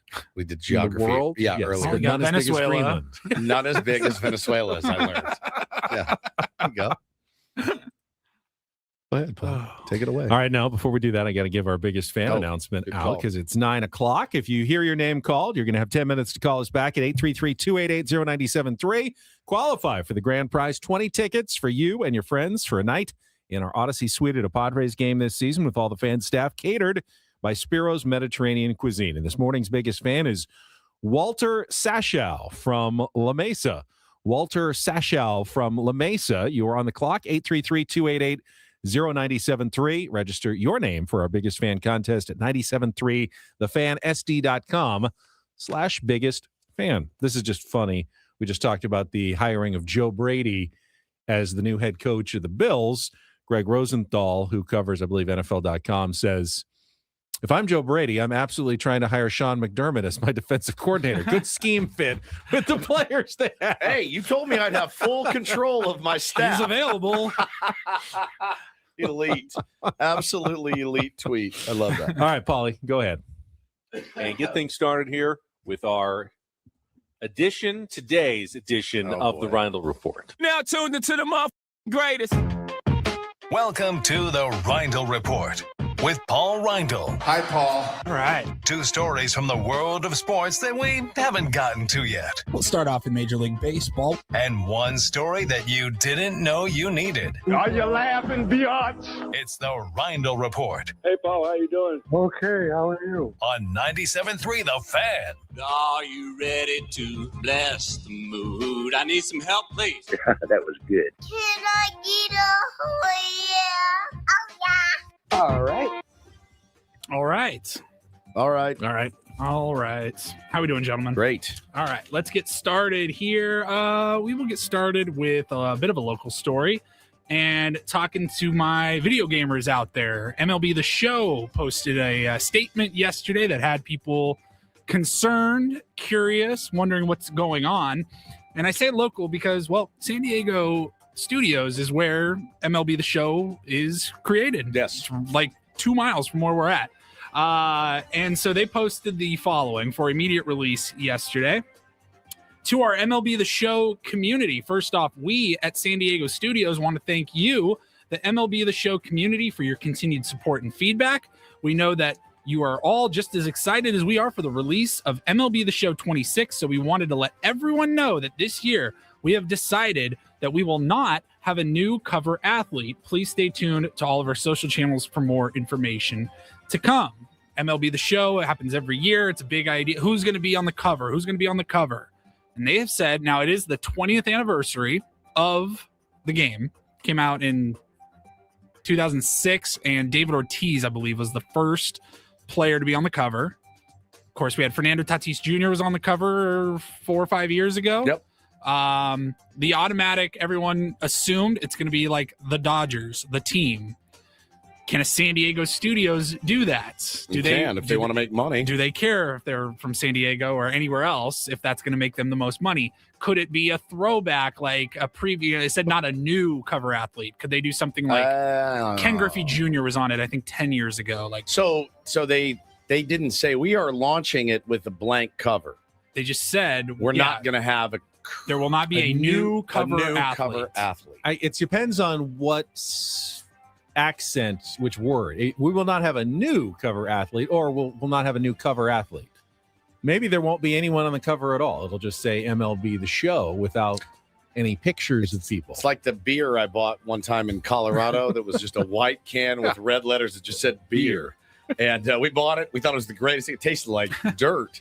But you're like, this is literally just beer in a can. It was incredible. Just generic MLB The Show. Yeah. 2026. What about if it's Decoy the dog? I'm gonna lose my mind. You will see me in full Joker. He just won an award, by the way. Decoy won like Shohei Ohtani's dog won an award. Yeah, at the whatever the announcement. They just gave away the awards. MLB Yeah, award. he got his MVP trophy. Decoy, last year again. Last year on the cover, you had Skeens, Ellie, and Gunnar Henderson. Before that, Vlad Jr., Jazz Chisholm, Shohei Ohtani, Tatis, Baez, Bryce Harper. Remember when people lost their minds about Jazz Chisholm being on it? And I mean lost their minds. So MLB's official account. Decoy Ohtani took home the most valuable dog award at the BBWAA Awards dinner. Who's voting on this? Was it voted on during the regular season, or like did they include the playoffs? I don't know. So they'll do some sort of throwback. I saw one in the comments. It was MLB The Lockout, and it was just a picture of a lock. The most lock on predictable an and empty disappointing field. thing would just be Ohtani again. In fact, they're just going to name Ohtani as the perpetual put Ipe cover on there. cover model for MLB The Show forever and ever. And they'll sell a ton in Japan, especially. So we will wait and see. We'll see what they do. Somebody just announced it's Aaron Judge. Why did they say that? What? Has he been on there Like before? this second it was They announced? just announced it, I guess. Okay, Aaron Judge. All right. Breaking news here on 97. Wow, literally 2 minutes ago. That's amazing. Okay. What and time? was he on it before? He was on it before. Okay. Okay. Three-time, Aaron Judge. Three-time AL MVP, two-time MLB The Show cover athlete. All right. There you go. That's a good pick. How about that? Aaron Judge. Can't go wrong, right? Likable guy. Yeah. Okay. Good. Will Ask and answer. Wagner was also up for consideration. It's nice to start a story and have the end of the story right at the end of talking about it. There you go. It's very convenient. I knew what I was doing, guys. Come on. Totally. Why do you think I started with that one? Obviously. All right, we'll move over to the NBA. I don't know that anybody really knew this, but the Clippers have been playing some pretty good basketball lately. Dude, they're 15-3 In run or case you something? haven't noticed, and judging by the attendance You haven't. Yes. the Clippers have managed to win a game or here and are threatening to climb out of the cellar. No, Crazy. they're actually in a playoff spot now in the Wow. Western Conference. How much Yes. longer of the regular season we got? Half. 5 We're months. halfway through. Oh my God, are you kidding me? I thought we were getting close 40, to done. we're about 41 games in, 41 games to go. We haven't even got to the All-Star break yet. All-Star games in like 2 weeks. I thought we did. I really did. What is it? I think it's the weekend. I thought we did. Is it the weekend after the Super Bowl? Yeah. Probably. Guys, all of this runs together for Yeah. me. It So, just really does. Well, in the NBA, Sunday night, 42 games in. Sunday night, the Clippers beat the Nets 126-89, and that put them on a 15-3 run that dated back to September 20th, I think. It said here on September 20th, Ty Lue, their coach, said that the goal was to go 35-20 in their remaining 55 games. Okay. They were 6-21 when that happened. And so after that got out, this guy named Robert Flom, he's the managing editor of the Clippers blog 213 Hoops. Okay. He responded to the Clippers on X, and he said, if they go 15-3 in any stretch this season, I'll print out and eat this tweet. And wouldn't you know it, right after that, guess what their record was in their next 18? 15-3. That's The incredible. Clippers quoted it when they were getting close to that mark with the eyeball emoji. I think Adam got into their he got to control the Clippers social medias. Probably one of his buddies. And then they posted the tweet printed out. Somebody was holding it up in the Intuit Dome, and it just says Control P for printing it out. And everyone said, all right, dude, you got to do it. Like Ty Lue was asked about it in his post game. He's like, oh, he's got to go live with that one then. Oh, 100%. Absolutely has to go live. Kawhi Leonard said, I don't know if that's very healthy for you. Paper. Kawhi had 20 points in 24 consecutive games. So he's been kind of the leading. He's been playing really, really well. Yes. Question is, can he keep doing it? Can he stay healthy on the court? Sure. But they're one of the hottest teams, maybe the hottest team in the West. So sure enough, I believe this was last night on a live stream. Robert Flom did in fact take out the printed tweet and ate it. Ate his words. Not bad. That's a good bit. Good bit. Yeah, safe. Safer than me shotgunning a Monster Energy drink. Tall boy. That was. Would you rather eat a piece of paper or do the show in a diaper for 4 hours? Oh, and now Woods just chewed off a slice of our rundown for this morning's show. That's nothing for me, man. You gonna swallow though? Yeah, I got to chew it for a while. Yeah. Probably have to moisten it a little. Just paper. Just paper? I don't love the texture of paper. Ben, what if you put How's some it going? ketchup on paper? Could you eat it then? No, it's not the flavor. It's the texture that gets you. You really just did that. Yeah. I mean, dude, I eat like chews ins all day. You're not supposed to like swallow that. I have, though. Okay. All right. Finally, we'll wrap it up. This is hard. Still It's working like- on it. I am. I mean, he ate the whole tweet. He did. You just ate a strip of the rundown. You're still kind of getting it going. Very, what kind of paper we use? What kind of stock do we have here? I don't know. It's good quality stuff. It's apparently. like the best stock. Man. Put your wedding invitation on that. KG, just a reminder, this guy was complaining about the texture of avocado. That's true. As he eats I would eat this on a piece of toast over avocado, just so you know. Woods won't eat avocados. One segment later, he's eating paper. Yeah. All right. Come on. This thing is tough. This is like an old ass. I think you have to kind of. I'm trying to like get smaller. Like, I mean, at this point, it's the size of He's like really a pill. working. Can't you just like swallow it with? It's not the size of a pill. I know. Spitting it out. A lot more. Disgusting. All right. Well, while you're working on that, I'll tell you about this last story here. A new museum opened up recently in Vancouver. It's down. Okay. Vancouver, BC. I think it's a pop-up. It's not an actual museum, but it's called the Museum of Personal Failure. I love it. And it was created by Avon Collins, and they came up with the idea after going through a recent breakup. And they started putting around flyers all over Vancouver that said failures wanted. And so in this museum, they have a few featured items like a dead plant, a divorced woman's wedding dress, failed art projects, an entire wall of rejected job applications. Everybody's genius failures what a they brilliant submitted idea. to this museum. I think it's actually pretty genius. That's a museum you'd love to go to just to see. Like, So I got to ask, what would you submit to the Museum of Failure? Anything in your life that represents failure? couple radio shows, couple podcasts, a marriage. I got all kinds of stuff. Colleges. But like something physical, like a tangible item that you could You put in have my entire museum of failure at your Yeah, fingertips. it's literally you could have your own every wing. single day. It's, Yeah. it's an audio. It's an audio museum, and they do that. You know, you get to the interactive Yes, exhibits. put your where headphones you get- on. Press the little red Put button. your headphones on, push the button, and you'll just hear all of Ben's flubs over the years. It's just me standing there in a capsule. I have told you about it when it happened a couple of years ago. My wife wanted to do a little date night. We went to a pottery class together, and I had a good time. I had no idea what I was doing, but it was an enjoyable couple of hours. And was sitting there finally getting the wheel going, trying to mold some cup or a bowl or something. And I was doing okay. And then all of a sudden my fat finger just like ran right into the putty, completely dented it. And so like you have like half of a cup and then this like big thumb smudge mark, and they fired it and got it all clayed up, and it lives on our mantle as a reminder, family heirloom, I Any, guess. But that any would, Patrick Swayze, Demi Moore Love action moments. It's pretty sexy. from like Ghost. Again, That's always a good one. it is a good No, one, but again, it's not super practical. yeah, exactly. Because in the moment it feels good, but then you're all clay. They tell you to wear clothes that you don't particularly care about if they get filthy. And let's say that you did decide you had that in your home and you were going to actually all right, let's see where this goes to the next level. You're covered in clay that's getting hardening by the moment, and you're just like, hey, could you not grab that with that right there? Like, could you not? You're gonna want to be well groomed before. And she's like, please don't touch me at all. And it just doesn't. It's kind of like the shower. Seems like a good idea in a movie, and then you get in there, you're like, all right, this is. The Righteous Brothers playing in the background. It's a waste of my time. I'd rather be doing almost anything else than this right now in the shower, to be honest with you.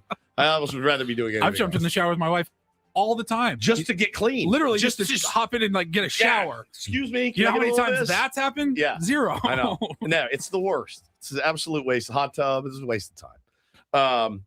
Great job, Paul. Thank I you. like that Museum of Failure, though. I think that's a good idea. Museum of Failure. Love it. All right. You all right over there? Mm-hmm.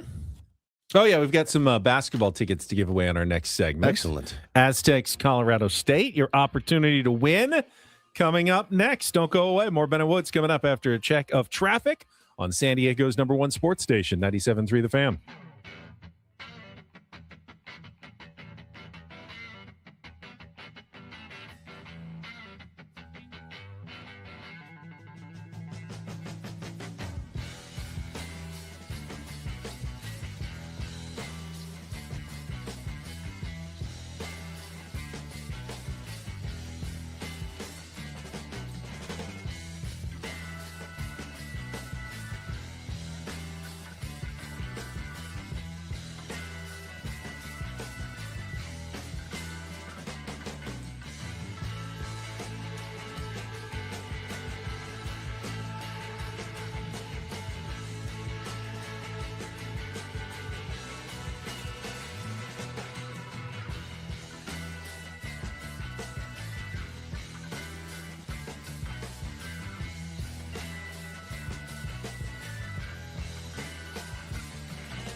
Hey, player, this is all yours. This room with this view. This speakeasy with this cocktail. Hey, could you make that too? The spa with this. Ah. And this pool on this roof. This is all for you. The all-new Hamul Casino Resort, now open.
player, this is all yours.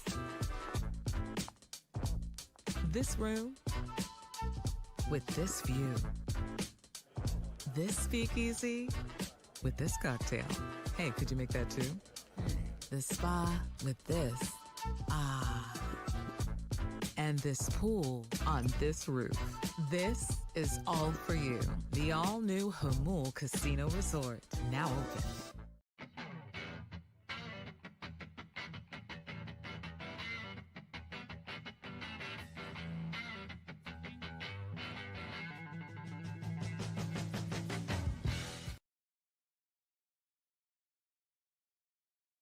Farmers Insurance Open Week. Was just asking me for my thoughts on who might win. We'll save that for later in the week. But Kirk Kenny wrote in the Union Tribune about a story that I did a few weeks ago on Channel 10, and that is the future of this tournament. A little bit up in the air after this year. Starts on Thursday, of course, Torrey Pines North and South courses. Brooks Koepka just spoke with the media, is speaking right now about his return to the PGA Tour. So plenty of attention this year. In fact, ESPN is adding early round coverage. They never have done this, I think, in the last 20 years, but they're picking up morning coverage on ESPN tomorrow, Thursday and Friday, so they can show Brooks Koepka and some of the other golfers, and then Golf Channel in the afternoon, and then on Saturday and Sunday, Golf Channel on CBS. So you're going to have tons of television coverage. But after this year, the PGA Tour is definitely, reportedly, talking about some changes, shortening. Reportedly. Well, I mean, they haven't announced anything, but it's they're reportedly have been talking about the changes. I mean, I don't think anyone's questioning. They've admitted that they're talking about potential changes to the schedule, including eliminating up to 8 tournaments on the PGA Tour schedule, which in a way makes some sense. You know, create a little more scarcity. You don't have a tournament every single week. I love the tournament every single week. I do too, but some people think it's overkill and they want just the better players to play in more of the events and don't have some of these lesser events. Now, the question is the Farmers Insurance Open a premier event or a lesser event? Because it's right there on the cut line. Course-wise, Torrey Pines, premier event. Of course. Absolute. And when it's on this date between the conference championships and the Super Bowl, great date on the calendar. No NFL this weekend to compete against it. Last few years, it was conference championship weekend. They had to accelerate it and start on Wednesday and finish on Saturday. The fields have been okay. They get some good players like Xander Schauffele because he's in San Diego, but Scotty Scheffler doesn't usually play here, and you miss out on him right now. That's like missing out on Tiger Woods. True. He's the biggest thing going in golf, and he doesn't generally come to Torrey Pines. Played last week and he'll play next week. You know, he doesn't. Not every golfer plays every week. He doesn't have to. They have to decide on what their schedule is. But the big thing, and this is also confirmed by Kirk Kenny, is Farmers Insurance. Their deal ends after this year, which means who's going to take over as the title sponsor. Yeah. That's a huge amount of the monetary aspect of putting on a golf tournament is having a big title sponsor. They've been really stable for many, many years for Farmers Insurance. Remember, it used to bounce around between Shearson Lehman Brothers and Buick, and had a few other titles, Isuzu, as I was growing up over the years. But for the last, 15 to 17 years, I think it's been Farmers Insurance. Since I've been here, for sure. So what happens if that goes away? Is that make it more likely that it gets bumped off the PGA Tour calendar going forward? I sure hope not. I do too. It's a real week for San Diego to show off. It just is. It just looks phenomenal. Every year I get texts from all over the country going, good Lord, man, that is your backyard. And I go, I know. Paid through the nose, but worth every penny. I would hate that. You know, and as Brock pointed out, it's never gotten that signature elevated event status with the extra prize money. That's another reason why maybe Scotty doesn't show up, because you got to save himself for the Pebble Beach gets it now and Torrey doesn't, which I don't know why. It felt like it would be a no-brainer to make it one of their bigger events on tour, but it's just never been there. I would imagine if you're a golfer, though, like there's a lot of guys who love coming to San Diego every year, and they're not going to want to see San Diego drop off the calendar for another tournament in Ohio or North Carolina later in the year. It's like, why not go to the places that we enjoy going to as well? A lot of things don't make sense in sports. You know, as we talked about earlier in the show, if you missed it, I think we talked about that, 7:30, just the weirdest timeline for sports right now. Look, I saw all of the hubbub too. I mean, and there are people in this business that are talking about, Ben, the NFL playoffs really need to be played at a neutral site in a climate control. After the game the other day, the 10-7 game, which admittedly I said it wasn't my favorite game of all time, but there's something about putting the TV on and going, good Lord, those conditions are insane. And would you have enjoyed it more if it was in a dome in Atlanta, in a dome Dallas, or something? yeah, right. something like I don't think I would have. Now they're saying this is unfair. These guys play 17 regular season games and it comes down to 60-mile-an-hour winds and snow. I'm like, yeah, it's awesome. Both teams got to play. Both teams got to play in it. The robbery was Bo Nix getting hurt, right? And not getting to play in that game. That's the tough part, right? But this other guy, I saw another one, man. NFL really needs to do something to solve the crowd noise problem. Aside from hearing loss issues, no one wants to watch a game where the players can't communicate strategy to one another. So, is a Rams fan upset at the loud noise in Seattle? I think people are really they're wanting to homogenize sports every way they can. Just it's got to be homogenous. It's got to be these dimensions, this place, climate controlled, crowd controlled. The uncertainty of the weather, of the crowd, that's what makes sports, in my opinion, it's really not the fair best. To have those fans waving behind the, basket when you're shooting free throws. No, we should no. just stop sit, that. Be polite. He actually he goes on to say in his thread, he goes, well, golf and tennis have it figured out. They don't need people screaming. And now I've said before, golf gets a little bit ridiculous sometimes. With it gets a little bit ridiculous.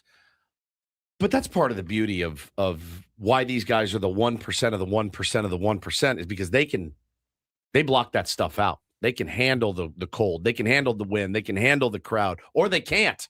And that's the beauty of it. I like a level playing field, where, both teams can show off what got them to where they are. But when you kind of take that to its logical conclusion, home field advantage is such an important part of sports, especially in football, where the crowd can actually make a difference in the game. That's what you play for in the regular season. If all of a sudden you got to the playoffs and every game was a neutral site game and they didn't ever go and play in the stadiums, then what would be the point of trying to, get the first seed or the second seed? Right. And that's the point. You want to play at home. It's, the point spreads say it's a 3-point advantage to play at home. That's huge.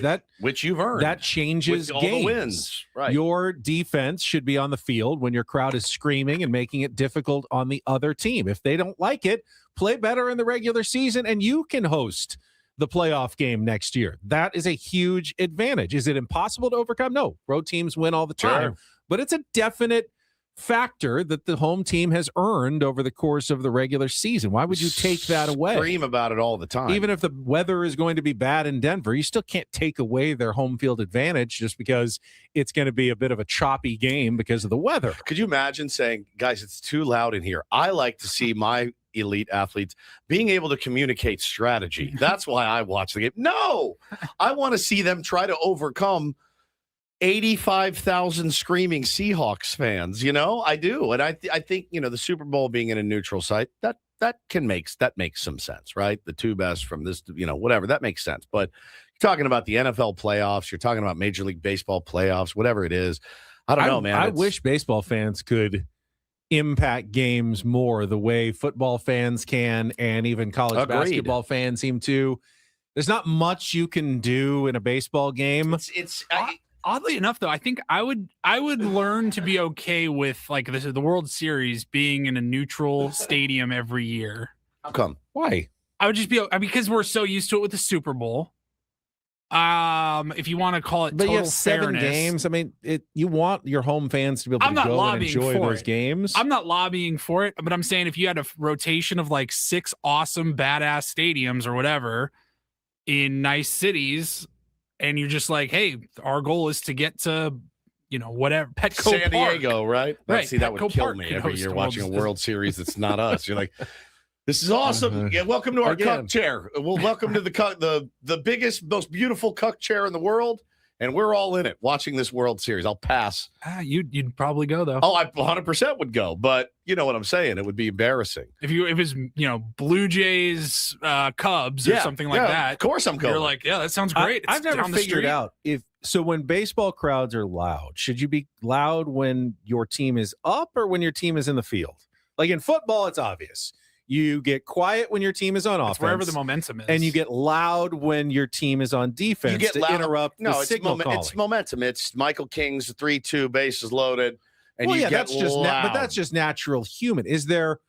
Is it more distracting to a batter to be in a loud stadium, or is it more distracting to the fielders? Let's ask them. Let's ask them at spring training. I'll ask them. I think it just rolls. You roll with the vibe. Like if you're down, if you're down one run with 2 outs and 2 men on, but you make some noise. Is there a strategically better way to do it in baseball? Yeah, is there a strategically better? Should you be really, really quiet while your batters are up? Let's ask the players. And then really, really loud when their batters are up. Yeah, or vice versa. Would it be more distracting to be really, really loud when their batters are up and be really, really quiet when your batters are up? I think being quiet when they're hitting would be good. unnerving. It's unnerving to them. Yeah. To them. I think just and they're again, oh God. Yeah, I think go silent. It gets loud. You're like Shohei comes to the plate and you just go silent. dead silent. Silent. And all you hear is the pitch and the foul balls and pretty cool and the ball in the mitt. Be amazing. And then if he makes an out, he strikes out. You just go absolutely nuts and erupt. You think about home field advantage. The best example in college baseball is Texas A&M. Somebody gets the ball 3, the entire stadium screaming ball 4 at a kid. I'd love to know the numbers of opposing pitchers that actually threw a strike when everyone in that stadium is screaming ball 4. And either they do it right after or they do it right before. I can't remember, but it's unnerving. It's unnerving to say the least. So I think fans can absolutely help. Okay, I don't know. I didn't know about that. That's an interesting idea, though. But is there a way we can make the fans more? Student section, the 12th man, and everybody else starts chanting ball 5 after a 4-pitch walk. There it is. They'll continue with every subsequent pitch, and they can rattle an opposing pitcher. A young man from Minnesota missed with 11 consecutive pitches. 11 consecutive pitches. That is Woods fantasy giving up a game-winning trip. All the way, ball 8, ball 9, ball 10. I mean, let's bring that to Petco and turn this place into a madhouse. Basketball, you get the air ball after a guy gets the air ball that might get in his head a little bit. The one I hate, by the way, that the show does, I think you have it backwards. I've said this before. When they stay on their feet and clap until San Diego State has scored a basket. Oh, yeah. I keep getting more and more tense. Like if they don't get a basket on the first possession and the second possession and everyone's still up clapping, it's like making me stressed out. It's got to make them stressed out. You should do it the other way where you stand and you get louder and keep clapping until the other team scores. Like make them quiet you down and just keep getting more and more nervous. Like, oh my God, we've gone 5 minutes. We haven't scored yet. These guys are still up clapping at us. I always thought that the show does it backwards the way that they should. I don't know how. I went to that game against the Dodgers. Michael King pitched, and we won that game, but it was a nail biter. It didn't have to be. And I can vividly remember not making a sound. I couldn't cheer. I couldn't even watch. I spent a fortune to stare at my feet because I was just judging on the crowd around me. I was so nauseous and sick to my stomach at that game. I had talked so much mess. And I really needed that dub. I had run so much mouth. And I was staring at my feet the whole time. I go, I should have just watched this at home. This isn't pleasurable for me. So I wasn't blowing a vuvuzela or going crazy with every pitch. No chance. Jay Squared says, I always heard you don't do the wave when your team was up. Yeah, we need to ban that. But I think it just depends on where the wave is. If it's going behind the plate while the pitcher is pitching, that can be distracting. But if it's in the outfield when the batter is up, you got a batter's eye. You don't want to be distracted by the wave. So if you just could do it like when the pitcher is up, just keep doing it back and forth, like behind home plate, like a constant wave.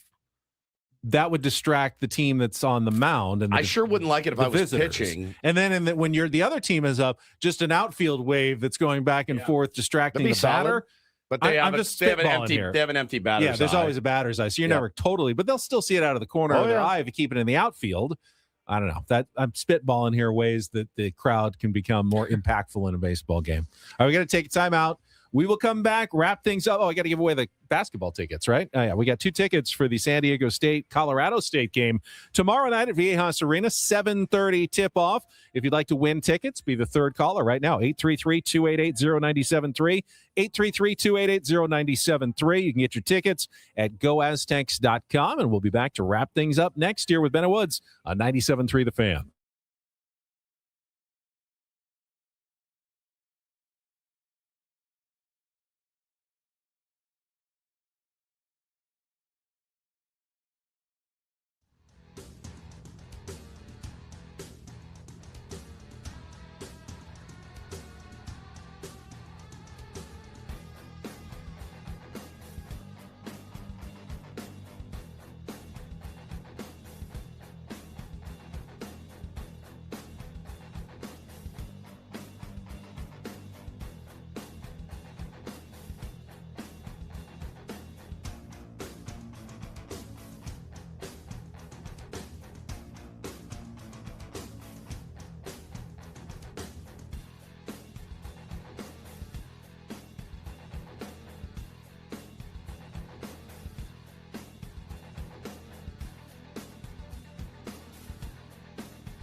He just here. I'll show you a little. Just a little. Please don't. Just a little bit. What hurts on you? Nothing at all. A little bit. Not that now. So let's say whatever you're about to touch is the only thing. Let's say it's gonna hurt. Right? All right, yeah. Okay. Pretend your knee hurts. Pretend your knee. It's going to in a second. Right here.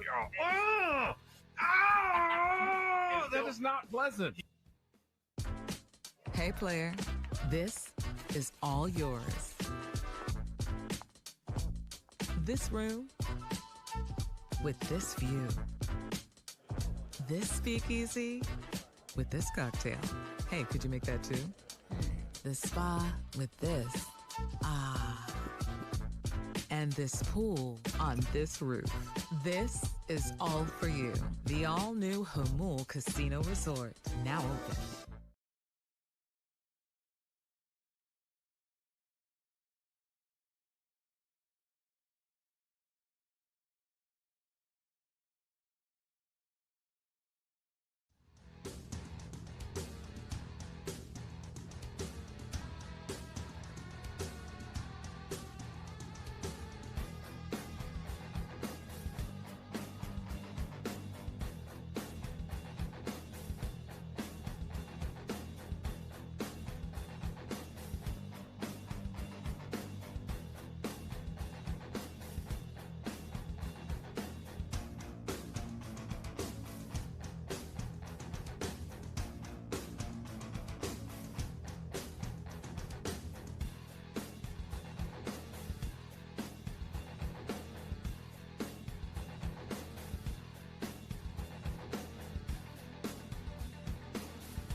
Benjamin.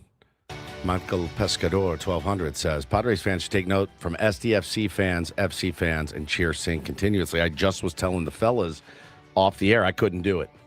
Baseball is a different sport for me entirely. I don't think I could sit through a 9-inning game of constant drumming and cheering and chanting. I don't think I could. And again, to each their own. I've been to an SDFC game. It was freaking awesome. It was badass. And they cheered even when the team was down. And they cheered even when the team didn't really have much hope outside of 4 guys breaking their legs simultaneously, including the goalkeeper, to win that game. They still brought it. And even after they lost, they still brought it and at the end. I tip my hat to it. I think you guys are incredible. I couldn't do 162 of those or 81 of those, right? For 9 innings. Of 9 innings straight. What's a soccer match? Usually 2 hours? Yeah. 2 hours. Yeah. So we're looking at at least another 30, probably 60 minutes of that. I just couldn't do it. I understand the sentiment behind it, and I think it's incredible how they do it. Many of our dear friends are down in there getting after it. I would burn myself out. It does seem to, at least the way Mikey Varas talks, it helps. Yeah, for sure. He credits the fans for quite a bit. KBO, Japanese, they do success. it. Yep, they go nuts. They go absolutely nuts over there. It's just, for me, I like a nice, take me out to the ball game. Just a night I'm watching a ball game here. Don't put me to work when I go out there. For me, that's just my personal opinion.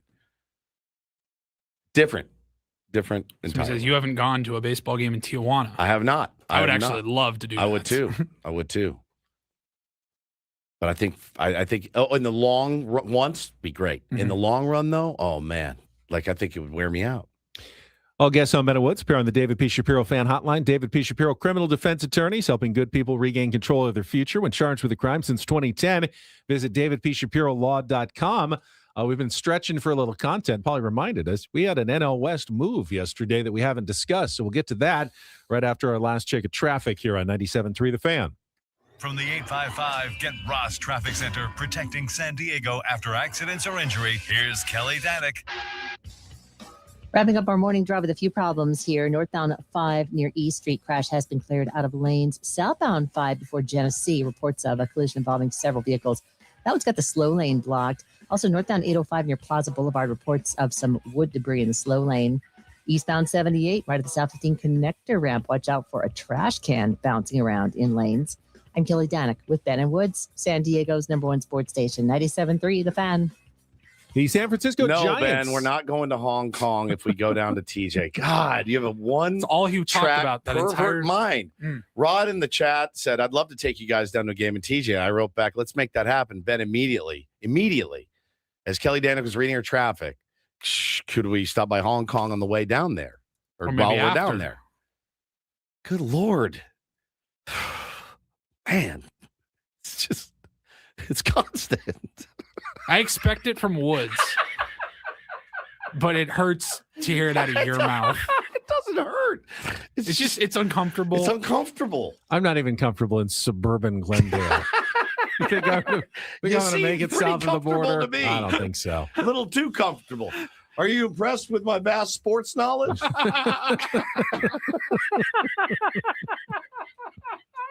Me the next morning going, did I hear what I thought I heard? Look, I know we always say, hey, that's funny. Put it on a T-shirt. Put that on a T-shirt with our logo. Are you impressed with my vast sports knowledge? Please. I mean, that's like quote of the year. It's a quote of the and it happened on century. January 10th or whatever that was. Yes. That sports knowledge includes the knowledge of the San Francisco Giants signing center fielder Harrison Bader to a 2-year, $20.5 million contract yesterday. I hadn't realized Harrison Bader had a really good year last year. 4.2 WAR. Really good in the playoffs. Went from Minnesota to was traded to Philadelphia after at the trade deadline.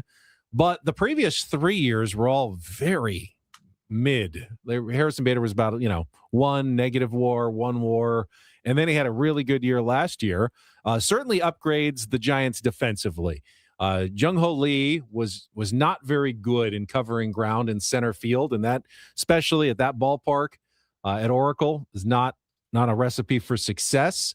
Lee will likely get pushed into right field. He's got the arm for it, but less ground to cover, obviously, with that high wall, a little shorter fence out there. So Bader will become the new center fielder for the San Francisco Giants. Can't imagine that playing in that park's going to do wonders for his offensive numbers, but he'll be good defensively out there. Man, yeah, he can. He's a real good fit for Tony Vitello and Drew Gilbert and the rest of the crazy whites that they have on the San Francisco Giants. He's a natural fit for that team. And I actually saw it and I went, all right, 10.5 a year or 10 a year is pricey for a Harrison Bader, but I think he's a good fit and they have money to spend. They just haven't spent a ton of it this offseason, but I like that move for them. And I, of course, hate it for us. I mean, even for Harrison Bader, 10.5, that's probably the standard rate for like who you expect to be your starting center fielder, like minimum, right? Yeah, like, for sure. That's for sure. And pretty much any player on the roster, if you're planning on them being your everyday, about $10 million, there's not a whole lot you're going to find for less than 10.5. It's true. It's true. Very true. So he's off the board, Ben.